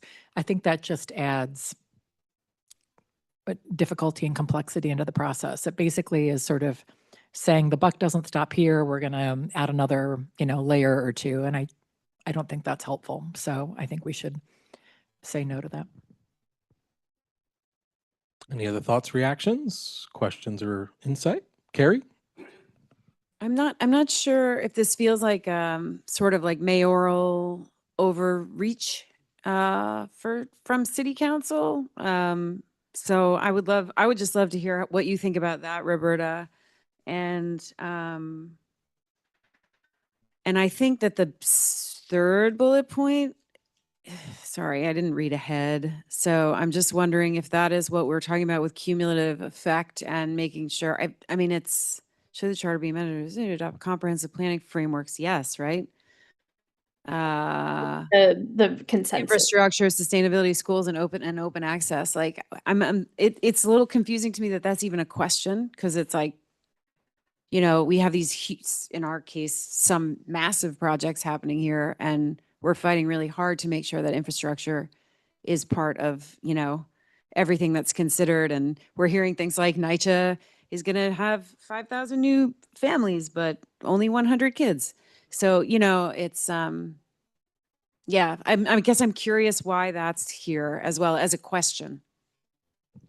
And Roberta, if I'm correct, some of these questions came up through testimony in other places, right? So that's how they're being prompted. In other words, someone posed these questions upon reflection or insight, and they're things that obviously, because it's related to housing, land use, or otherwise, we're having the opportunity to react to. Roberta, is that fair to say, or what am I missing? Yes, I think that the only other way is through the research of the staff of the commission. Things have come up, but mostly these are through testimony, and there are a couple hundred, I think, testimonies on the website if you care to look through them for any reason. Yeah, and just in relation to the questions that get posed, I mean, in this particular circumstance, listen, they have been. Just curious if there's like if I'm just curious, because this made it onto sort of our short list of questions. So I'm just wondering, you know, is there something that I'm missing in the obviousness of this question? Like how important it is? It is very expensive and staff and time consuming to undergo comprehensive planning. So in general, municipalities are sometimes reticent to undertake such processes. So that, I think, is why it is not something that is just automatically done, and perhaps why it is being discussed publicly, but it is something that is being considered. Sorry, I just got hit by a microphone. Does that mean the DEIS? Is that what that means? No, the DEIS is something completely separate. There are both federal and state requirements related to environmental review for individual projects, but the comprehensive planning is relating to the allocation of all sorts of city resources and how all of the city resources ought to be allocated in concert with one another, and with the housing growth, I think, is the question in particular here. Yeah, so I read this question differently, and the cumulative impacts comes later in another conversation. This is about comprehensive planning, which New York City does not have. I've worked in 30 states on land use development issues, and there's always a forecast of where the city wants to go. And in the older days, we used to call it Vision 2020. Where does the city want to be in 2040, 2050?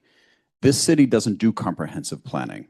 And they don't say things like, this corridor should be for commercial, this corridor should be for residential, this neighborhood should be more densely populated, we should have more transit-oriented development. That's the way I read this, is like creating a comprehensive plan for the entirety of New York City and how we vision the city in the future, not the cumulative impacts of today's developments or tomorrow's developments, but where do we want development to occur in 30 or 40 years? And having foresight in planning, which would also help, if you think about land use perspective, it would help us if there was a comprehensive plan, because we could say, like, our affordable housing plan for this community board is, I think, is more of a comprehensive plan, in that we say, these are the areas where it makes sense to do some upzoning, these are the areas where it makes sense to protect, these are the areas that are historic designation, and we're not going to let anything happen there. But we have a plan for it. So when a developer comes in, we have an approach, then we know our strategy.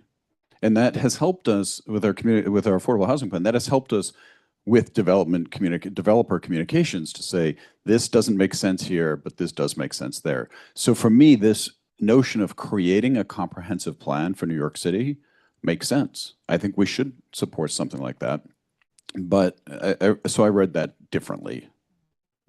So I'm going to just jump in for 1 second here and pause us, because I want to talk about process for a second. And the reason I bring this up is because we're going to start digging into some other topics tonight that have some additional value and complexity. And just moving forward, here's where I'm going to ask us to do as a committee, because this committee is big and it's going to get bigger. So I just want to sort of say this. Whenever folks are on mic, let's do a new thing, okay? Folks are on mic, hold the mic that you have. Don't pass the mic until me as the moderator say it's time to pass, okay? And the reason I say that is because in some cases there may be, and I'm allowing for that mic has been passed to Viren at this particular moment. But I just want to sort of, I note that to simply say in circumstances where sometimes we're asking questions or there's feedback, we're passing it before someone's reacting and then it's, wait, I want to go back. And I don't want to do that anymore. Okay? And I don't want there to be any complication about that. And if there's problems related to that, we can deal with it offline. We won't deal with it here. Okay?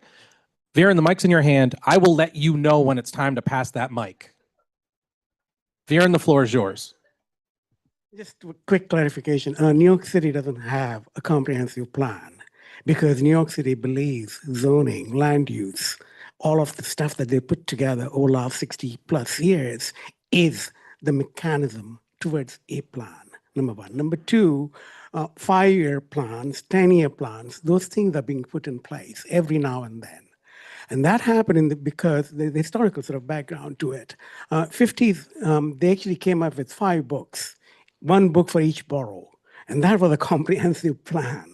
And it was disastrous because it was actually imagining everything that they wanted to imagine. City didn't want to do that. City said, we will put in place the mechanisms with which you plan a city.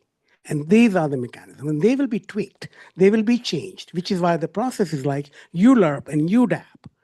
And all of the land use review processes are put in place so that the plan actually is being sort of monitored, not controlled, monitored. But the comprehensive plan in cities language is what those big giant volumes actually stand for. Just a clarification. I'm not saying that they should not have a plan. It would be wonderful if they did, but it will be very hard. Anyway, everything changes every 5 years. I'm going to take the mic from you at this point, Viren. Thank you very much. I appreciate that. Any other thoughts or reactions to this particular segment? If not, we'll move on to the last one. I want to do this last one, the leveraging public land one, okay? Let's just do this one last. And I'm just going to read it for clarity in case folks can't see it. Should the city reform its land disposition process to streamline land use for projects on public land that meet certain affordability requirements? Should the city be able to streamline the land disposition process to HDFCs and other affordable housing companies? Should the city be able to streamline the land disposition process for irregular lots that are not otherwise developable as housing? And should the city have a streamlined process for the acquisition of modest amounts of land for affordable housing in support of uses such as parks, schools, and access easements? Roberta, before I turn this over to anybody else, is there anything you want to say about this particular question set? I don't believe so at this point. That if there are questions, happy to help expand on them. HHHS did provide some extensive responses here. Anything from this group? And then Maria, maybe if you want to weigh in at all from the HHS perspective, you have the time and space to do that. But is there anything related to this particular question set anybody wants to weigh in on at this point? Reflect on. David?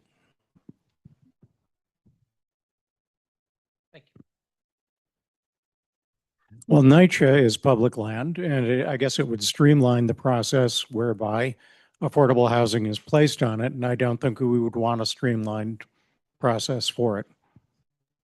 If the one thing I will note just specifically here, though I think this might be relevant, is given the federal nature of NYCHA, and I think we should absolutely include this in the testimony. I don't know if that is specifically what the commission has in mind, if they're specifically talking about land that is owned by the city as opposed to land that that is owned by NYCHA and has a required federal component. But obviously, and I just wanted to clarify for that, but it will also make sure to note that because it is likely important in case there's any misunderstanding. Darren.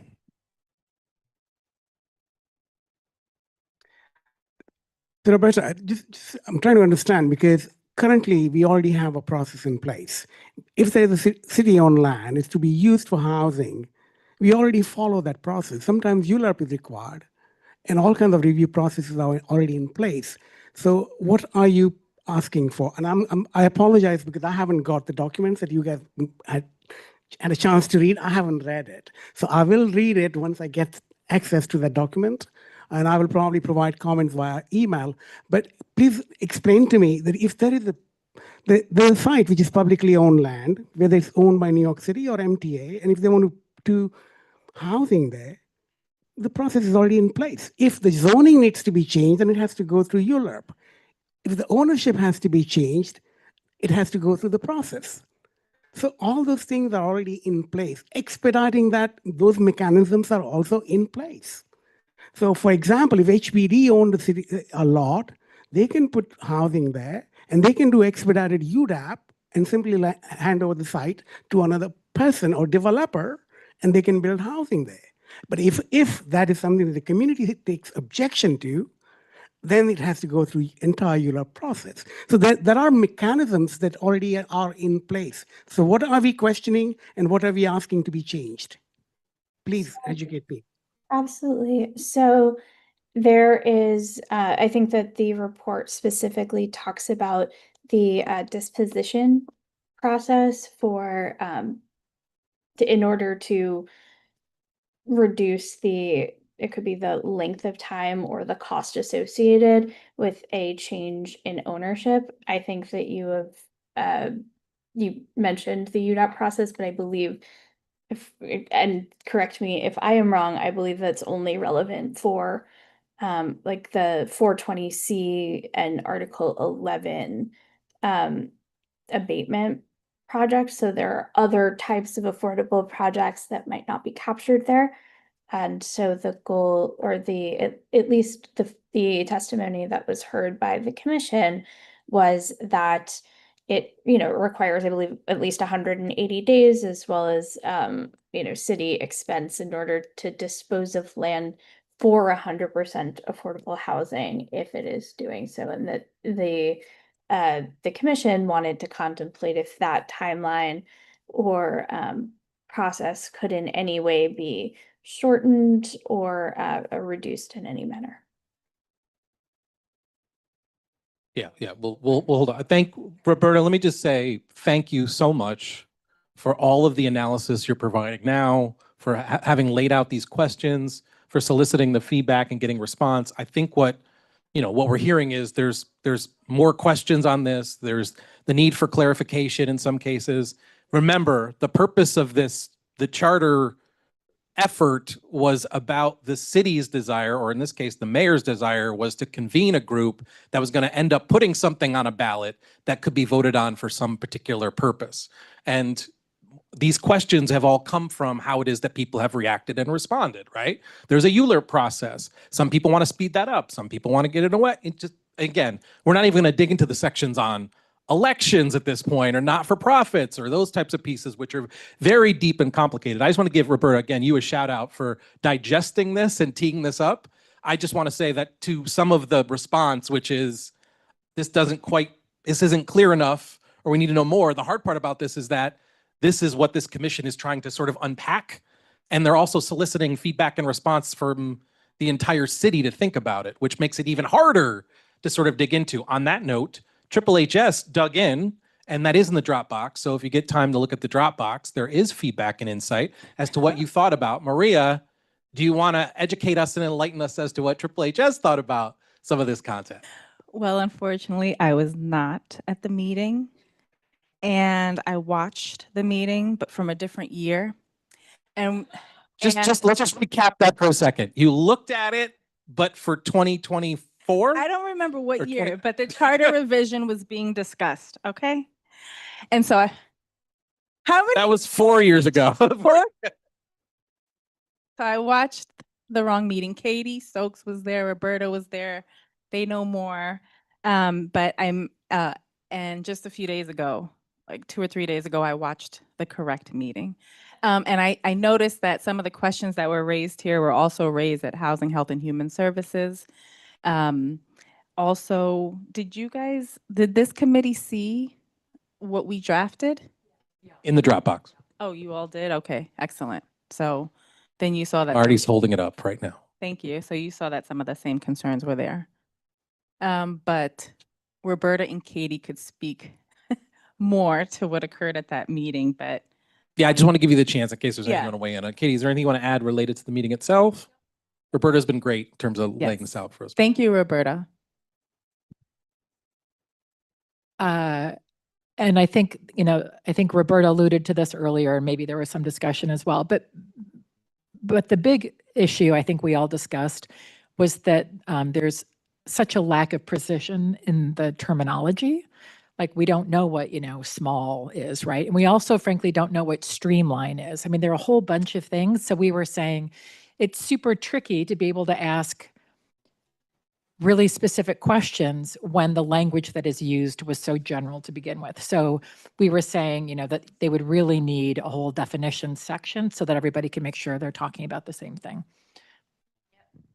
Roberta, final thoughts. Go ahead. I'm going to let you wrap us up as we close out this section. Although I do need to say, if there's anybody online that wants to contribute, I do need to know whether or not they want to do that. But Roberta, go ahead. So I mean, you can find this in the existing comments that are in the Dropbox, but there were just concerns about not having significant public review for land disposition and as well as acquisition. There was perhaps some openness to, when you have dispositions or acquisitions that are extremely small. So the report contemplated a disposition of a few inches or feet because of what the city ultimately owns. Maybe that is something that could be contemplated, but that there was not a ton of, there was a lot of concern related to ultimately the city being able to dispose of and or acquire land without adequate public review. And so that was the overarching concern from the committee. And I'm also hearing concerns about the uncertainty here. And so wanted to make sure that the committee knows that that was sort of the discussion that wound up happening at the other meetings. One final question, Carrie. To me, yes. Yes, Carrie. What is the intention with this tonight? Are we writing a letter from Clue? Are we doing a full board letter? No, so Roberta was graciously took this on as a project. We are going to be writing a letter out of exec. So it's been to multiple committees. And so the idea is to take all of those concepts, put it together for exec next week to vote it out. So the deadline to comment really on this is July 7th, which is the final public intake session by the commission. And then they basically wrap it up, and the next thing we'll hear is further reports from them, but that's sort of the end of the comment period. So that's what we're doing. So I would say other committees have voted out similar things as what Maria's was referring to, which is a memo, or Marty was referring to the memo. So I think if you guys could collect some thoughts, and Greg would be able to communicate them to Roberta, that would be it. I would also just make sure that we just check it with Mike if Mike wants to say anything, because he's been watching. But My last question on that process is, what about things like elections that don't necessarily fall in any committee, purview? Yeah, how do you want to, what's the best outlet for that? Just okay. Folks are interested about the other topics that don't fall in into a specific committee package, I think you should attend exec. Yeah, and remember, just to reiterate, there's a number of different sections here. We're not going to dig into the rest of these, but on quick scan, just based on some of the feedback and questions, there's a lot of other content you can weigh in on. Elections, nonprofits, climate, the city map were all sort of incorporated in this section. Inga, did you want to add? Hold on, let me give you the mic. This is my workout for the day. Go ahead. My question was pertaining to the other topics that HHS obviously addressed and we didn't. If we cannot attend exec, can we send them to you? Should we send them to exec and you'll formulate? I'll send them to you. I am also happy to, synthesize them into I'll the. send them to Greg. I mean, obviously, any of us can send them to Greg. Greg will put them together and then forward them to exec in case we can't address it. Because I have some opinions about the elections and the maps and the other things. Thank you. Thank you very much. We're going to end that section right there. Give it up for Roberta, everybody. Fantastic job. So awesome. Oh, no, I forgot. Mike, did you want to weigh in on any section? No, it's pretty well covered. I thank Paul and Katie in particular. Nice. Thank you. Mike, thank you very much. Roberta, once again, thank you very much. We're going to close this section.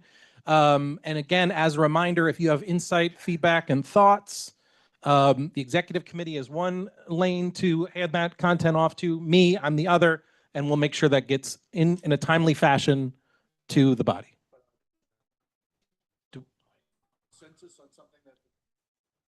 I don't know if we had consensus on any particular thing, but I suppose Paul has a thought. I mean, I think generically, we would stand to oppose any limitation of a ULURP process. Right now, the ULURP process is working. Any efforts to diminish the community's input into a ULURP is something that we would oppose.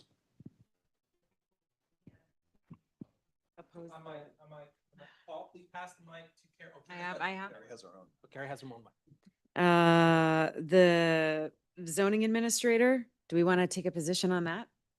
Specific position on the zoning administrator, that was all within those first 6 bullets that I opposed all of those. And I think that we can emphasize, especially given, I mean, David and Pam, like the concerns we have with LPC moving things to staff level all the time. I think that service administrator sounds very similar to that process to me, that they're just moving it to a staff level without involving us.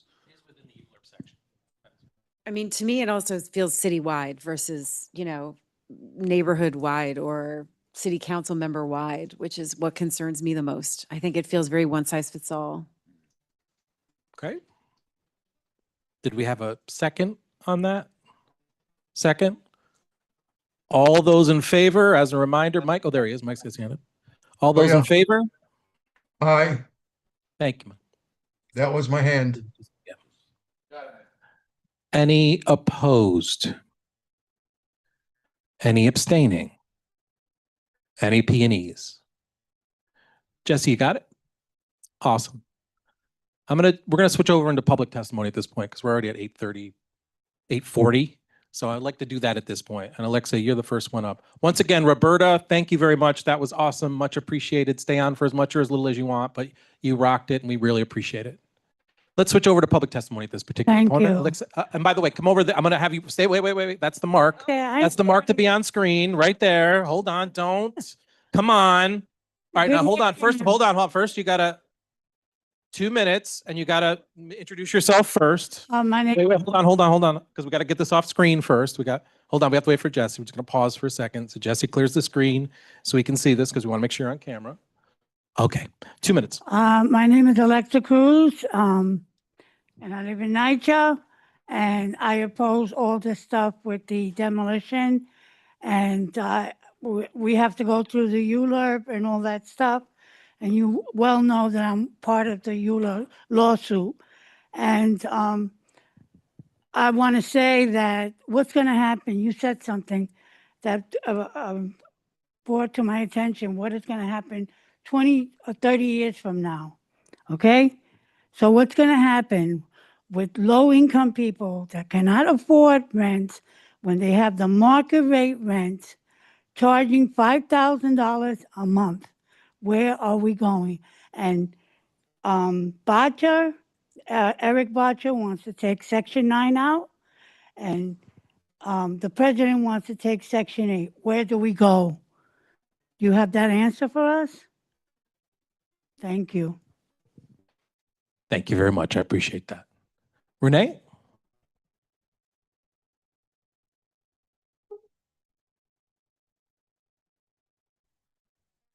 Introduce yourself first. Give you 2 minutes on mic, okay? Just right from right here so we can get you on camera. Okay. Yeah. Okay, so my name is Renee Kitt. Hey, doggy. I am the Resident Association President of the Elliott Chelsea Houses. So what's going on as of last Thursday? There was a meeting at Chelsea Edition where it was more or less a lottery going on to see which of the seniors would self-evict to go within the development. I don't think our homes are a lottery as a way of staking to make sure it's easier to evict people, or should I say, easier to demolish the building because they have decided to go within the development. So that shouldn't be going on. What's really going on is a form of elder abuse. And basically, that's what's going on a regular basis. HOU is in the buildings. They're trying to get people to choose what floor, what apartment, saying it's a lottery, therefore, and at the same time saying that they should choose as soon as possible. In this way, they will get an empty building, and excuse me, they're trying to demolish it. That shouldn't be going on. It shouldn't be happening. That's all I have to say today. Much appreciated. Thank you very much, Renee. Do we have anybody testifying online? Okay.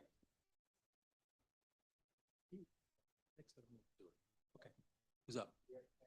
There's someone on your kid online that also wants to speak, but I'm assuming it's someone else on your. It's most likely someone else. Okay. Okay. We're going to go on to online public testimony at this point. And we have someone who might be Renee. That might be someone on your machine right there. Is that what that is on your account? Okay. Yeah, that was yeah. Okay. So this guy. Unbelievable. Okay. What should we do? Salinas? Salinas, you have 2 Hi. minutes. Floor is yours. Okay, I'm Selena Esmiranda, the second vice president of the Elliott Chelsea Houses.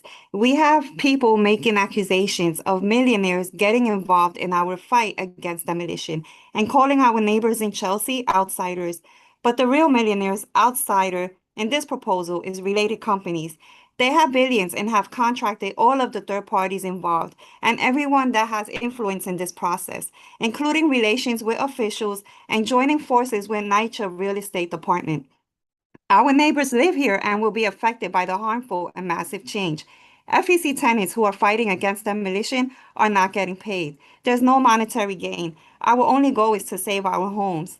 If our neighbors in Chelsea want to speak up and volunteer their time or resources, it shouldn't be a problem when a billionaire intruder, such as Related, is using their resources and influence to stampede on our rights and our homes. In regards to the town hall, we were accused of being disrespectful.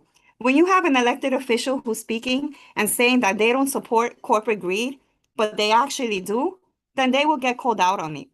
A politician who says that the petition that was handed to him is misleading the public and tells lies about what's on it, they will get called out on it. Tony Simone was recording this town hall, and we are not going to allow him to portray himself as being the honest politician in this process. When he did was blatantly lie and repeatedly goes over a false script. We are the ones who are being disrespected. They can't expect us to sit and twiddle our fingers when they want to force us out of our homes. We are vocal, we are shouting, and we are saying no. You are not allowed to intrude and destroy our homes. And Byron, congratulations. Glad to see you back. Although you should have never been told to step down, but glad you're back. Thank you. Thank you, Salinas. Do we have anybody else online? If you have your hand up right now, you have 2 minutes. Please introduce yourself first, and we'll start time. Hi, it's me, Jackie. I don't know, something Okay. happened. Hello? Jackie, we hear you. Go right on ahead. Okay, I'm gonna read something. It says, no trespassing. Obey NYCHA posted signs. The following activities are not permitted in NYCHA common areas. Alcohol consumption, open containers of alcohol, barbecuing except by permit, bicycle riding, and on, dogs. The dogs poop. None of these rules are being enforced. This has become like I don't know, a war zone around here in our development. And I know they're doing this on purpose. not enforcing any law. Unfortunately, we lost another kid.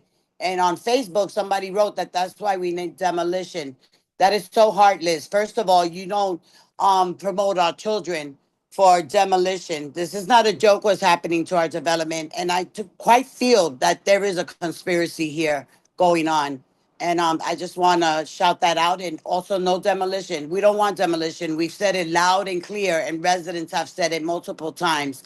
So I don't even understand why we're still going through this. But anyway, yeah, no demolition for us either. Thank you. Jackie, thank you very much. Appreciate your testimony. Do we have anybody else online? No one else in the room?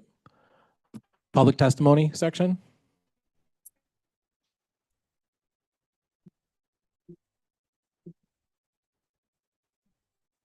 Make allowances for questions. Go ahead. Let's do it on mic. Let's do it on mic.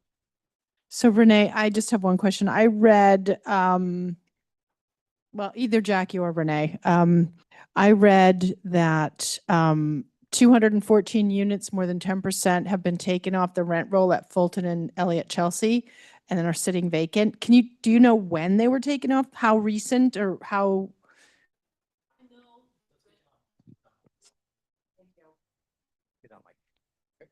So those units may have been off the rent roll anywhere from 4 to 5 years, and some recently. So I know in Elliott Chelsea, allegedly there's no vacancies, but when you look at the non-dwelling units, you'll see 199. So if it's just on Elliott Chelsea, it's most likely more than that. So they're masking a lot of things. Oh, yes, they are. Yeah. So it's been 5, 4, 3 years. Some people are the only person on a floor because the units have been vacant. So in one floor, there could be 7 apartments, 4 of them are vacant. That's throughout. So everyone knows that NYCHA has a lot of vacancies depending on where you look. So if you look at the public housing dashboard, 7,000 up. If you look at NYCHA metrics, you'll see a little over 5,000. Then if you go into the individual developments, you can see, but when you look at Fulton, Elliott, Chelsea, and Chelsea Addition, you'll see there's 4 vacancies. And then if you look at the non-dwelling units, you can break it down. So there's a lot more, and there's most likely more than 214. Thank you for the question. Thank you for the answer. Much appreciated.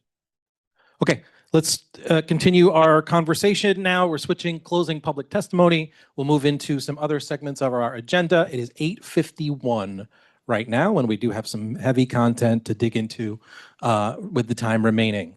I'm going to start this next section by offering the one of 2 apologies and regrets for errors made at our last meeting. So this is the first one. We are now looking directly, and if you saw it in your Dropbox, last month when we met, there was a letter to electeds related to the Chelsea NYCHA facades. Specifically, that letter we approved as a body. What was approved was that there has been a history of those facades not being addressed. We as a body approved that that was something we wanted communicated to specific elected officials because those the repairs needed for those facades or the issues related to those facades needed to be addressed. Unfortunately, the letter that was put together, that I put together, that then submitted and needed to withdraw at our last board meeting included content that we did not approve. And it's the second half of the letter.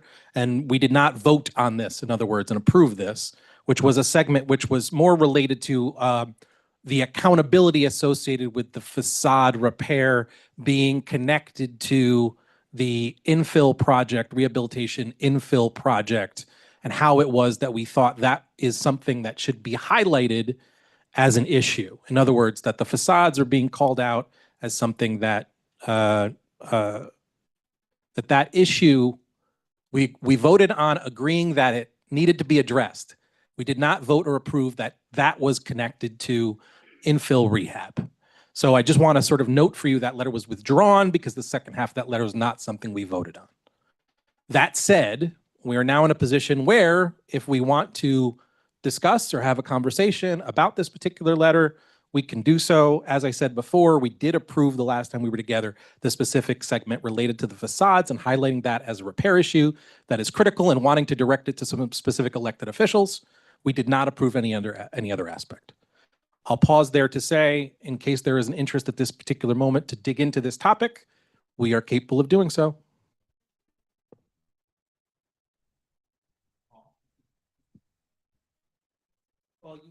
All right, I'll go first. So I agreed with the first part of the letter, and I think that us to send yet another letter to an elected official pointing out the problems is fine.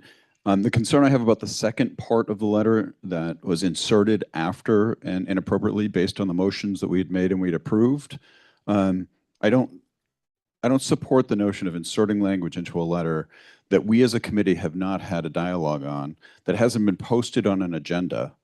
This is a very complicated, convoluted, controversial, politically challenging issue for us.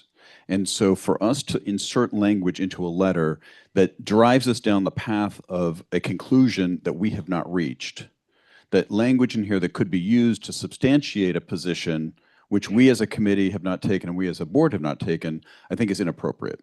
And I think it was underhanded. So I think if we want to have a conversation about how to insert language on this, we should put it as an agenda item. We should invite all of the public to participate in a conversation about it, and then we can take a position. But I don't like the idea of us driving down a political agenda to insert things that can be used at a later time to say this committee has taken a position on something that we didn't take a position on and we didn't appropriately notice and involve the public. This is controversial. And I think if we take a position that does not allow public consumption, we hear all the time from the anti-demolition people. We hear it every month. And I support that they're here for that, and I want to hear their voice. But I don't want to take a position without hearing all sides. So I object to the second portion. So I would make the motion that we send the letter as originally supported last month. We make note of the problem with the facade maintenance, and let's get that letter out the door. But if we want to have a conversation about the other parts, let's schedule an appropriate time for that. Second. We're in vote mode now, yeah? Well, so I made the motion. I think we should make allowance for conversation on this. And I want to sort of indicate here as we do this, time sensitivity. Let's be respectful in terms of the amount of time that we have to have a constructive conversation and try to move ourselves forward, because there are other items on the agenda which include landmarking, which we talked about last time, which we should be planning and thinking about. And also we have a very compressed timeline to be able to address NYCHA related issues if we want to have more approval and more letters. The last thing I'll say is this: as the author of the letter to this particular committee, I acknowledge that I made an error in authoring that letter. There was nothing sought to be underhanded about that particular strategy. Yeah, I think it's almost impossible to divorce NYCHA's failure to satisfy the law and inspect these facades from the claims that it made in the DEIS that a non-demolition alternative, the alternative 5 that we're talking about, was not feasible because the facade inspections could not be made. I did a little bit more digging afterwards, and there should actually be funds available for NYCHA to make those inspections. According to an article in The City in 2023, just about 2 years ago, as part of the January 2019 agreement with the federal government that resulted in the appointment of the monitor who now oversees NYCHA's promised reforms, then Mayor Bill de Blasio committed to allocate millions of city dollars each year through fiscal 2027 for NYCHA capital projects. The city allocation averaged about $136 million each year starting in fiscal 2020. Much of that has already been spent, but as of last week, this is again 2023, the city was still committed to spending another $500 million for this purpose through fiscal 2027. But NYCHA, but the city's Office of Management and Budget, citing a June 2019 protocol from the city controller known as Directive 10, said the money like that set aside in the NYCHA agreement for capital spending could only be used for comprehensive projects. OMB has to date taken the position that the response to most local law 11 violations, that's the same as FISP, is a day-to-day patch-up that makes it ineligible for capital funds. Controller Brad Lander amended Directive 10 earlier that year to broaden eligibility specifically to make it easier for facade repairs to be funded with capital dollars, according to a spokesperson for Lander. I actually verified this with Brad Lander when I saw him at a campaign event last week. He said that they should be pursuing that money. So I had actually written to Greg after the letter was drafted, asking that we add a paragraph saying MCB4 also requests your help ensuring that any available funds are used for FISP compliance at the Fulton and Elliott Chelsea houses. I would want to copy Brad Lander on that, and the budget director of OMB, Jacques Gia, as well as oversight officials, including Brent Meltzer, who heads the Housing Protection Unit at the Attorney General's office, and Chris Banks, who heads the City Council's Oversight Committee on Public Housing. I think they should be aware if NYCHA is failing to use this money to these available funds for facade repairs, and in fact breaking the law, that this is happening. And I think it's important to note that they're using this as leverage in dismissing an important alternative that we had asked for in the DEIS. Sorry, there is a motion. I asked for discussion. But We do. Yeah, I agree with everything David just said, and in order to save time, I'm not going to repeat most of what he said, but I feel that that paragraph that inadvertently went in should stay in. Other discussion? I'll go right down this one. Hey, if I had a nickel for every time I heard somebody say, oh, there's been funds set aside to fix NYCHA or repair the roofs or fix the facade, I would literally be a billionaire at this point, okay? And I wouldn't be living in housing, but I do. The money may have been allotted, but the thing is getting the money and getting NYCHA to do their job to actually fix these issues. And that's the issue, problem we've been having all along. And that's why these buildings are falling apart. So that's why we need to move forward with something solid, not conjecture, not, oh, let's hope we can get some money down the road. Let's try to get some senator to work on it or some congressman or something and cross our fingers. This has been tried for many, many years. You're not the first ones to bring this up. I have brought this up. Other tenants association presidents have brought it up along with residents as well. Okay, so this is nothing new. So for you to sit here and say, oh, well, I think we should leave the second line in there because you feel that, you know, that it's appropriate is totally not backed up by truth, in fact. Let me jump in here. Let me jump in here, and then Carrie, I'm going to turn the mic over to you. Let me pause this for a second. When we express to each other something about how it is that we're talking to each other, that sometimes can take left turns that don't help us. Your point was clear. Your point was clear. Carrie, you have the floor, but let's keep the personal, or let's keep the finger pointing off the table. Go ahead. Thanks. So David, I'm just respectfully I'm confused by the ask, I think. So shouldn't this go to NYCHA? That's one. And then CC the elected officials if you want, you know, their attention. And two is this issue, which I think we all voted should be addressed. Like how is this one issue become the main, unless I missed something in the DIS, which is totally possible. How did this one issue become what you sort of think of as the main roadblock to having the alternative 5 studied? Yeah. Let's if I could just pause for a second. I'm going to just ask again that in some cases here, perhaps we direct questions to the committee or how it is that the committee wants to respond or react to things, simply because that particular topic, other folks might want to weigh in on as well. Okay. I'm sorry, I was like clarification on the actual. I understand that you were seeking clarification. No, I understand you were seeking clarification. Viren, I'm going to give you the mic at this point. It's very quickly. Just be clear. Here's how I'm going to operate this committee moving forward. I'm going to try to be sensitive about how we talk to each other as best I can. And I'm also going to continue to try to make allowances for new people to talk as opposed to going back and forth with folks who have already spoken. You put your point on the floor. It was clear. We got the questions. I'm going to circle back to David so he can respond, but Viren hadn't had a chance to talk yet. So I want to make sure we did that. Okay? So David, I'll swing it back to you, but I want to make sure folks who hadn't had a chance to weigh in get a chance to do so. Couple of quick things.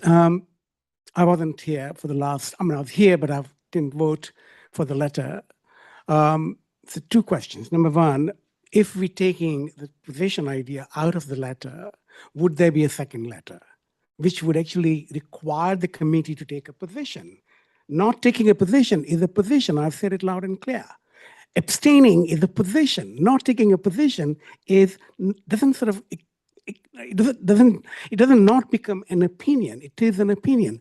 Last thing that I'm going to say, NYCHA by law is required by local law 11 to take care of facades. So that is a fundamentally sort of simple, straightforward ask. And it can go to NYCHA directly, and you should definitely copy elected on it. But second question is something that I think if we have to have a larger conversation, let's have that conversation. And when? Let's just put it on the agenda if it is not part of his letter. That's it. David was prompted, so I'm going to let David weigh in. He let us off.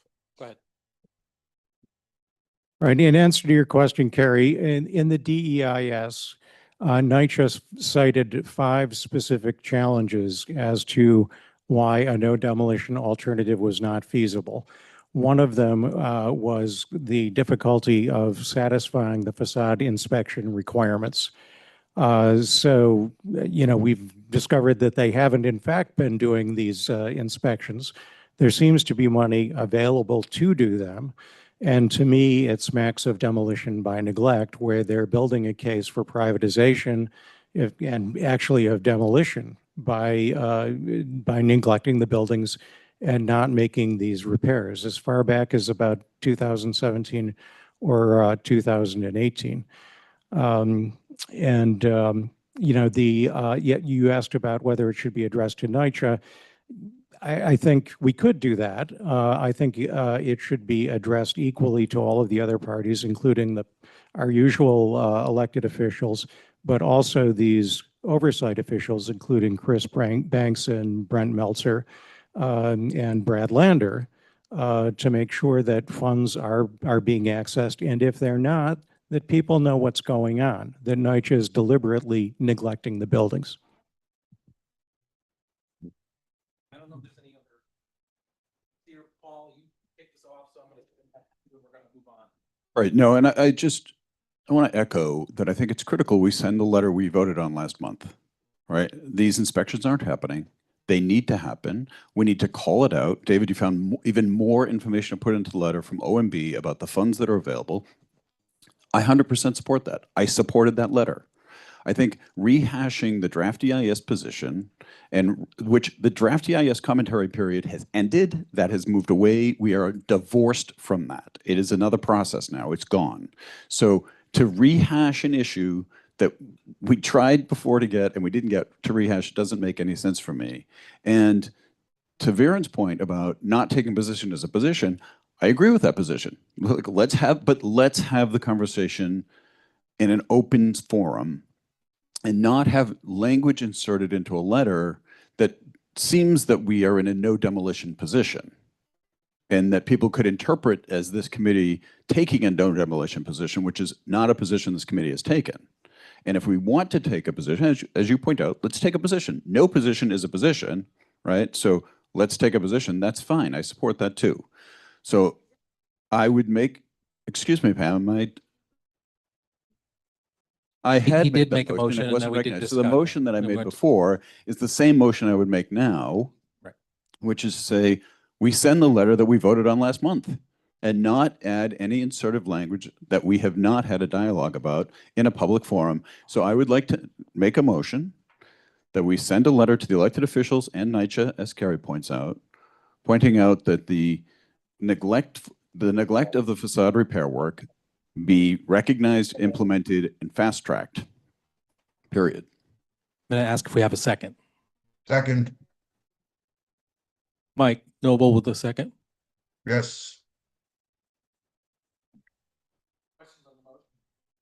Questions on the motion? Questions on the motion? Okay.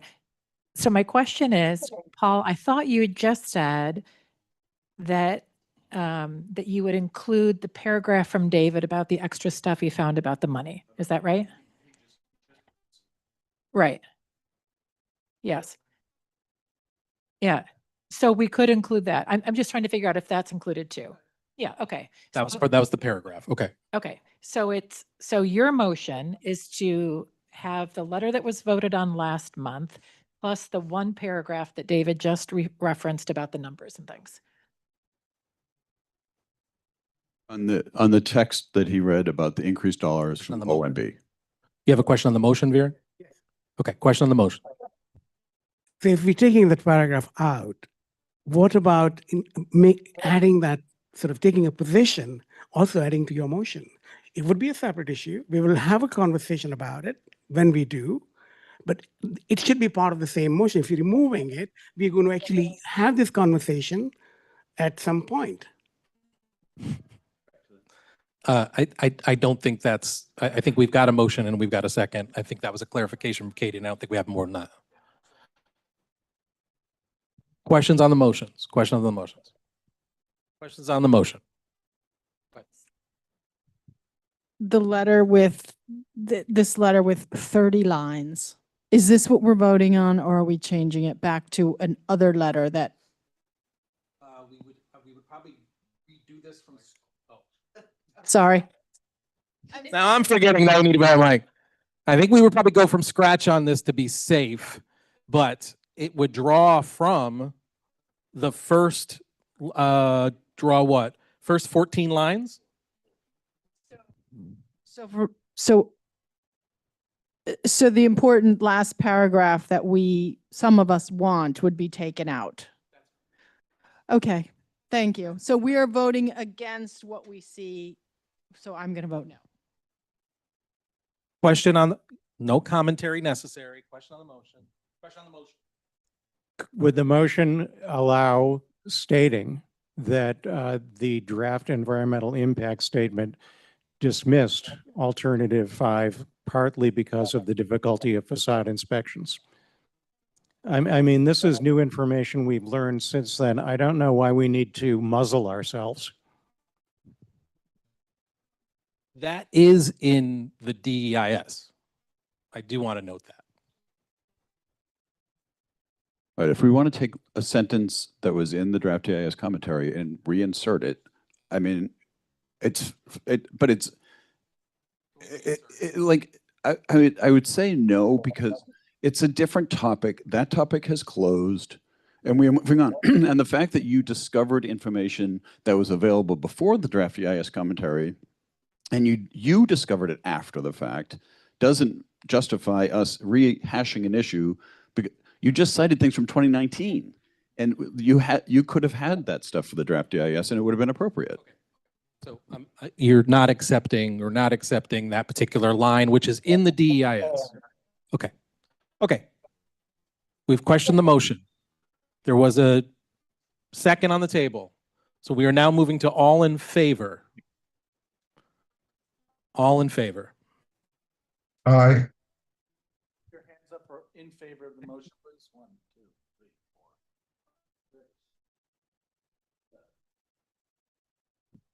4, 6. Opposed.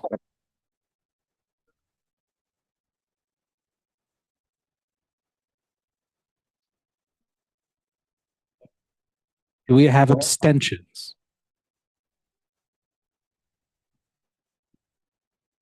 And do we have P&E? 2. 2? No, you don't have to be P&E on this one, right? No. No, we don't.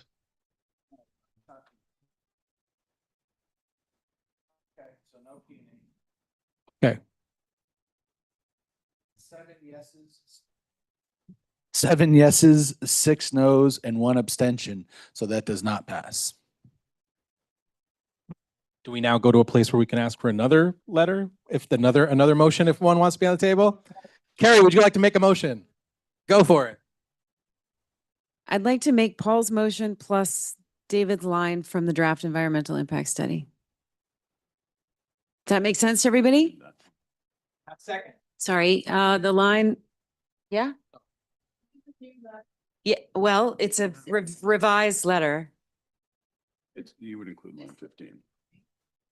No, no, we didn't vote on that. Letter failed. So now. So what I'm proposing a different version of the letter, which is Paul's, what Paul just said, which is first paragraph, as well as David's additional information that he found out regarding the budget, and a line stating that we do believe that this is one of the reasons that alternate 5 was not, pursued in the DEIS.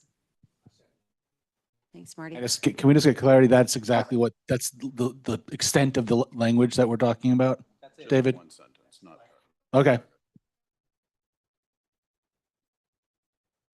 All those in favor?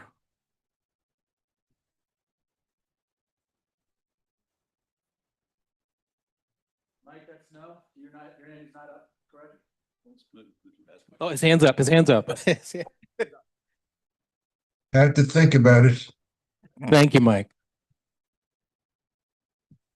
All those opposed? Any abstentions? No peonies. Unanimous pass. Thank you very much. And if I guess I will extend, this is my third apology. Will be 3 tonight. The first one I already made. I'm going to make this one again, which is to say, I screwed up to start with, and that's what led us to having to burn that much time to get to this place. I apologize for burning that time. But I have one more apology to make before the night's over. All right, okay. It's 9:15, so we're gonna run out of time very rapidly here, but there's a couple things. The last time we convened, we talked about landmarks. And if you recall, during the course of that conversation, we talked about there being a number of different buildings that this committee had talked about wanting to ensure, I believe, were landmarked. And so I wanted to make sure that we, as a reminder from the last meeting to this meeting, that I wanted to get a sense from this body.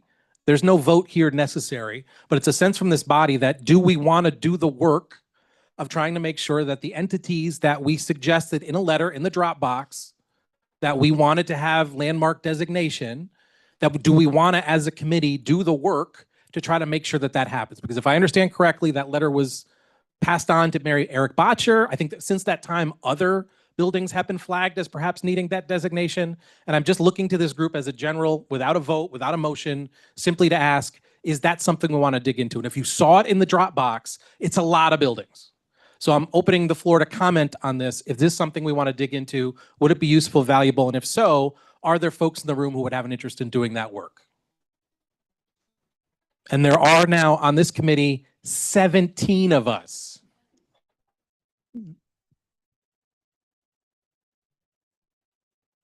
Yeah, that's the issue. So once again, I'll just ask if there's any comment, insight, or thoughts about this particular topic. An effort by this committee to dig into the landmarking topic. We proposed a letter to Eric Botcher. I'm not sure anything happened with it, but this committee could dig into that work. Is that of interest to this particular group? Oh, I see hands down at the end. If you want to weigh in, feel free. No votes needed. Go ahead. Pamela's pointing to David. David's pointing to Pamela. I don't know what's happening down at the end. Oh, everyone's pointing to Inga. Marty's pointing to himself. I don't know what's happening down on that end. You know, if it's just a matter of writing to Eric and saying, you know, we'd like it if you promoted these buildings as for hearings at landmarks, that's no problem. I'd definitely do that. So yes. Carrie, I just want to, and just updating Carrie who stepped out. Carrie's back. Just wanted to know we've entered into the landmarks piece, and I simply said to folks, do we want to dig into this? Do we want to work on this? And my follow-up, David just weighed in and said, yes, if that means pushing Eric, let's do it. I would ask to this body too, who else wants to be involved in this particular work or this strategy? Because I got a feeling it's going to take something in addition to working with Eric. Go ahead, Pamela. Mike's right there.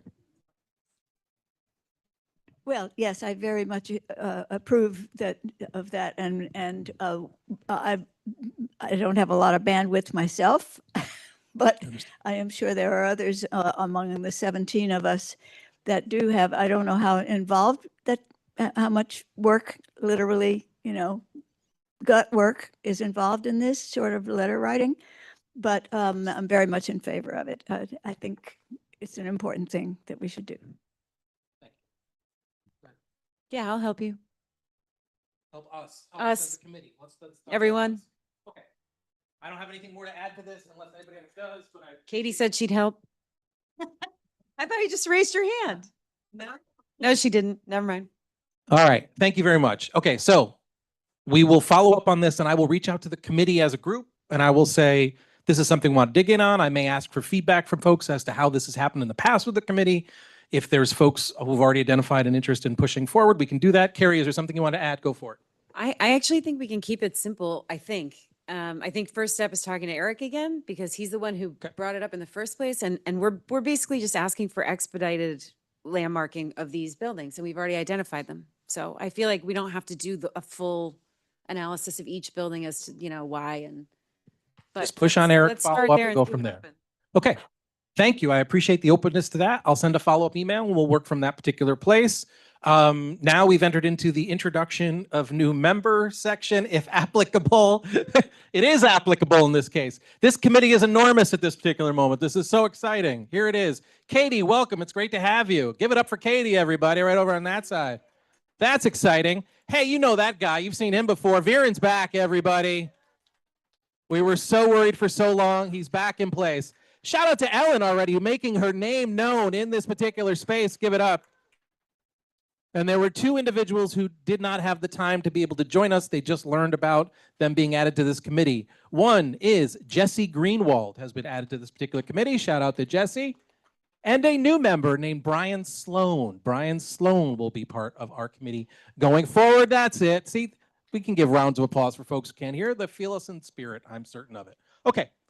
Anything else you want me to say about that? By the way, I don't think it's all finalized yet, the new board members, where they all are. So you are all locked in. Clue is locked in. But I can't speak for any other committee. But Clue is locked in. Triple HS, are you locked in? Nope. Clue's got you on that. Okay, good. In our final 9 minutes.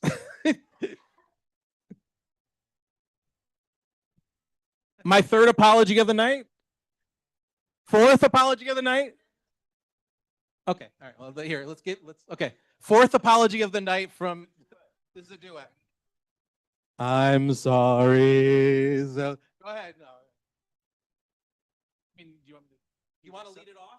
You can lead it off. So very, very quickly. So last meeting, for those of you who were there, at the end of the meeting, we went into what's called executive session, which means basically we have a closed door conversation. It's not a public conversation. If you went online and looked at our YouTube, you wouldn't see the conversation. Executive session is a tool that's used by boards. It's in our bylaws. It's in the open meetings law. We were discussing before the committee how to have a conversation, how to begin this conversation. We have gone into executive session previously on land use items before my time, but we have done that. We do go into executive session when we go into nominating committees, so it's not completely foreign to us. But why I'm raising all of this is so after we went into executive session, for all of you that were there, we had a conversation. You guys had a conversation amongst yourselves. No action was taken, no vote was taken. But after the fact, a member of our board raised the question whether we were actually in violation of open meetings law by being in executive session. So I did the due diligence of writing the New York State Open Meetings Law Committee. I waited for an opinion. They came back with an opinion. They confirmed that from their read of it that we were in violation. And so I'm taking it upon myself. Greg was looking for a way to have this conversation. I think I thought I did my due diligence. I should have reached out to Open Meetings Law Committee prior to going into it. But nonetheless, no action was taken to confirm. So there's nothing to correct in this but it's just to identify the fact that we went into an executive session improperly. And so obviously going forward, that's not going to be something we would do, or unless if we were going to try to really do that, we would get an opinion from the Open Meetings Law Committee beforehand. So we would make sure we would have that on our do our due diligence. So to each of you, genuinely and sincerely, there was no ill intent whatsoever. It was just not having the clarity I should have had as chair. And for that 10 or 12 minutes we had together, I apologize for burning your time. And obviously, I've let Jessica know, Jesse know, I apologize on behalf of the board. We should be following open meeting laws precisely, and we will moving forward. I considered it a learning lesson, and I, again, regret that we made a choice that was not one that followed open meeting laws. Won't happen again. Thank you for understanding. And once again, my apologies for putting you in that particular position. That's my literal 4th apology of the night. Except me. So we have, it's 9:24. Inga's got her hand up. Sure, Inga. Inga, go ahead. Here. Gotta be on mic. Gotta be on mic. Yeah. So I have a statement, not a question. I just, you've welcomed everyone. I would like to thank you for continuing on as chair. I think you're an amazing chair. I've been on the committees and the board for a very long time. So since it's a new season, thank you. I wouldn't want to work with anyone else. That's very nice on a night with 4 apologies. Go ahead. So with all these apologies floating around, I don't have any apology to make for anything, but I want to say that when I was in grammar school in Nashville, Tennessee, when somebody broke a rule, you were sent to the cloak room, and you had to sit there in the cloak room in the dark. So I think if there's any punishment, it should be. Pam, have you been to executive committee? I would suggest you spend some time in executive committee, and then you can let me know what the difference is between the dark cloak room or executive committee. Okay, that's it. One last thing. Thank you so much for making this time together. There was one additional note on the agenda in the old new business section, and it says identifying a package for consideration with FEC preliminary discussion. Here's what I want. Here's what this meant. Just so we're aware, just so we time things out. Our next clue meeting is July 21st. The next board meeting is July 23rd. So what you can assume is that if there's something that we want to put on the table, we're already going to be so compressed with time, it's going to be very difficult to have something that we'll be able to have pushed so that the full board can digest it, especially if that thing is complicated or multifaceted, okay? Then, after that, the next board meeting is September 3rd, because we go on break in August, and Clue is held on September 15th. So, I just wanted to be clear that if we're in a situation now where there are particular, perhaps, motions we wouldn't want to put out about our feelings and thoughts related to, or our ambitions or expectations related to FEC, again, we have to think about it from the perspective of, we've had the developer come out, not just in addition to public testimony, but we've had a developer go in front of audiences and say, listen, summertime, the clock is ticking, this thing is going to start. So if there are things that we want to put forward that we think we can agree on, that we think then the board might agree on, we really would have to use the 21st to come to conclusion about what those things are, understanding that it's not likely it would go to the board until September 3rd. Again, that may not be the worst thing in the world if we use the time between now and our next meeting to come up with our thoughts, pass something, and then use July through September to get the board ready for stuff. Because no matter what we pick from the long list of things we've talked about, no matter what we pick, There's going to be folks who are going to support it, and there's going to be folks who might say that's not the right choice. But if we want to put a package of things that we can agree on, I just want you to be aware of what the window of time is to do it. And I'm happy to talk to anybody offline about these particular conversations because we know we can't do executive session. Last thoughts. I just wanted to point out that HHHS has chosen to add an extra meeting in June, which I think it's going to be June 26th or something, specifically for the purpose of discussing and coming to a recommendation to make to full board in July about a position on this topic. Okay. And so presumably everybody will be invited to attend that meeting if they want to. Good to know. Good to know. But I guess I just want to say that there is this structure that has been decided, at least by another committee, that maybe this committee might want to take, which is you could choose to have a meeting before July 21st if you wanted to. Now, of course, there's also the town hall that's happening in July. That's right. So anyway, just wanted to put out there. Thank you for sharing. Viren's got his hand up. Let's go Viren and then Paul. Just very quickly, I think it's the same point. I mean, I had a conversation with Joe as well. And last board meeting before I was asked to leave and then come back, whatever, I made a point that board should have a position and we should take a position. Jessica's answer was, comes from the committee. So I am requesting that just the way HHS is doing it, we should do that too. And if you need, I've already given you the language before my sort of little detour. We should take a position. I'm not stating the position. I'm saying it's a conversation. And from that conversation, we should come to a point similar to what HHS has done. I think we should do that too. Both committees collectively can actually make their voices heard much better. Thank you. One of the things that I'd like to repeat is that this is the land use committee, not the housing committee. So I think that the topics we should try to stick to are land use issues. And I think that if people here want to express an opinion on the housing situation in NYCHA, then go to housing and do that. But one of the things that I remember we had a conversation in this committee, which has not resurfaced in a while, which was David did a presentation on the potential impacts of upzoning. And I think that if that is a very specific to land use, and I would think at our July 21st meeting, it would be worthwhile. And if David wouldn't mind doing it again, the presentation on the impacts of upzoning, because they do have part of the proposal is sort of by right, and that includes some demolition, and that is problematic in its own right. But the upzoning is a whole nother can of worms. So I would like for us to talk about the zoning application as it pertains to a land use application, which is what we are as a land use committee.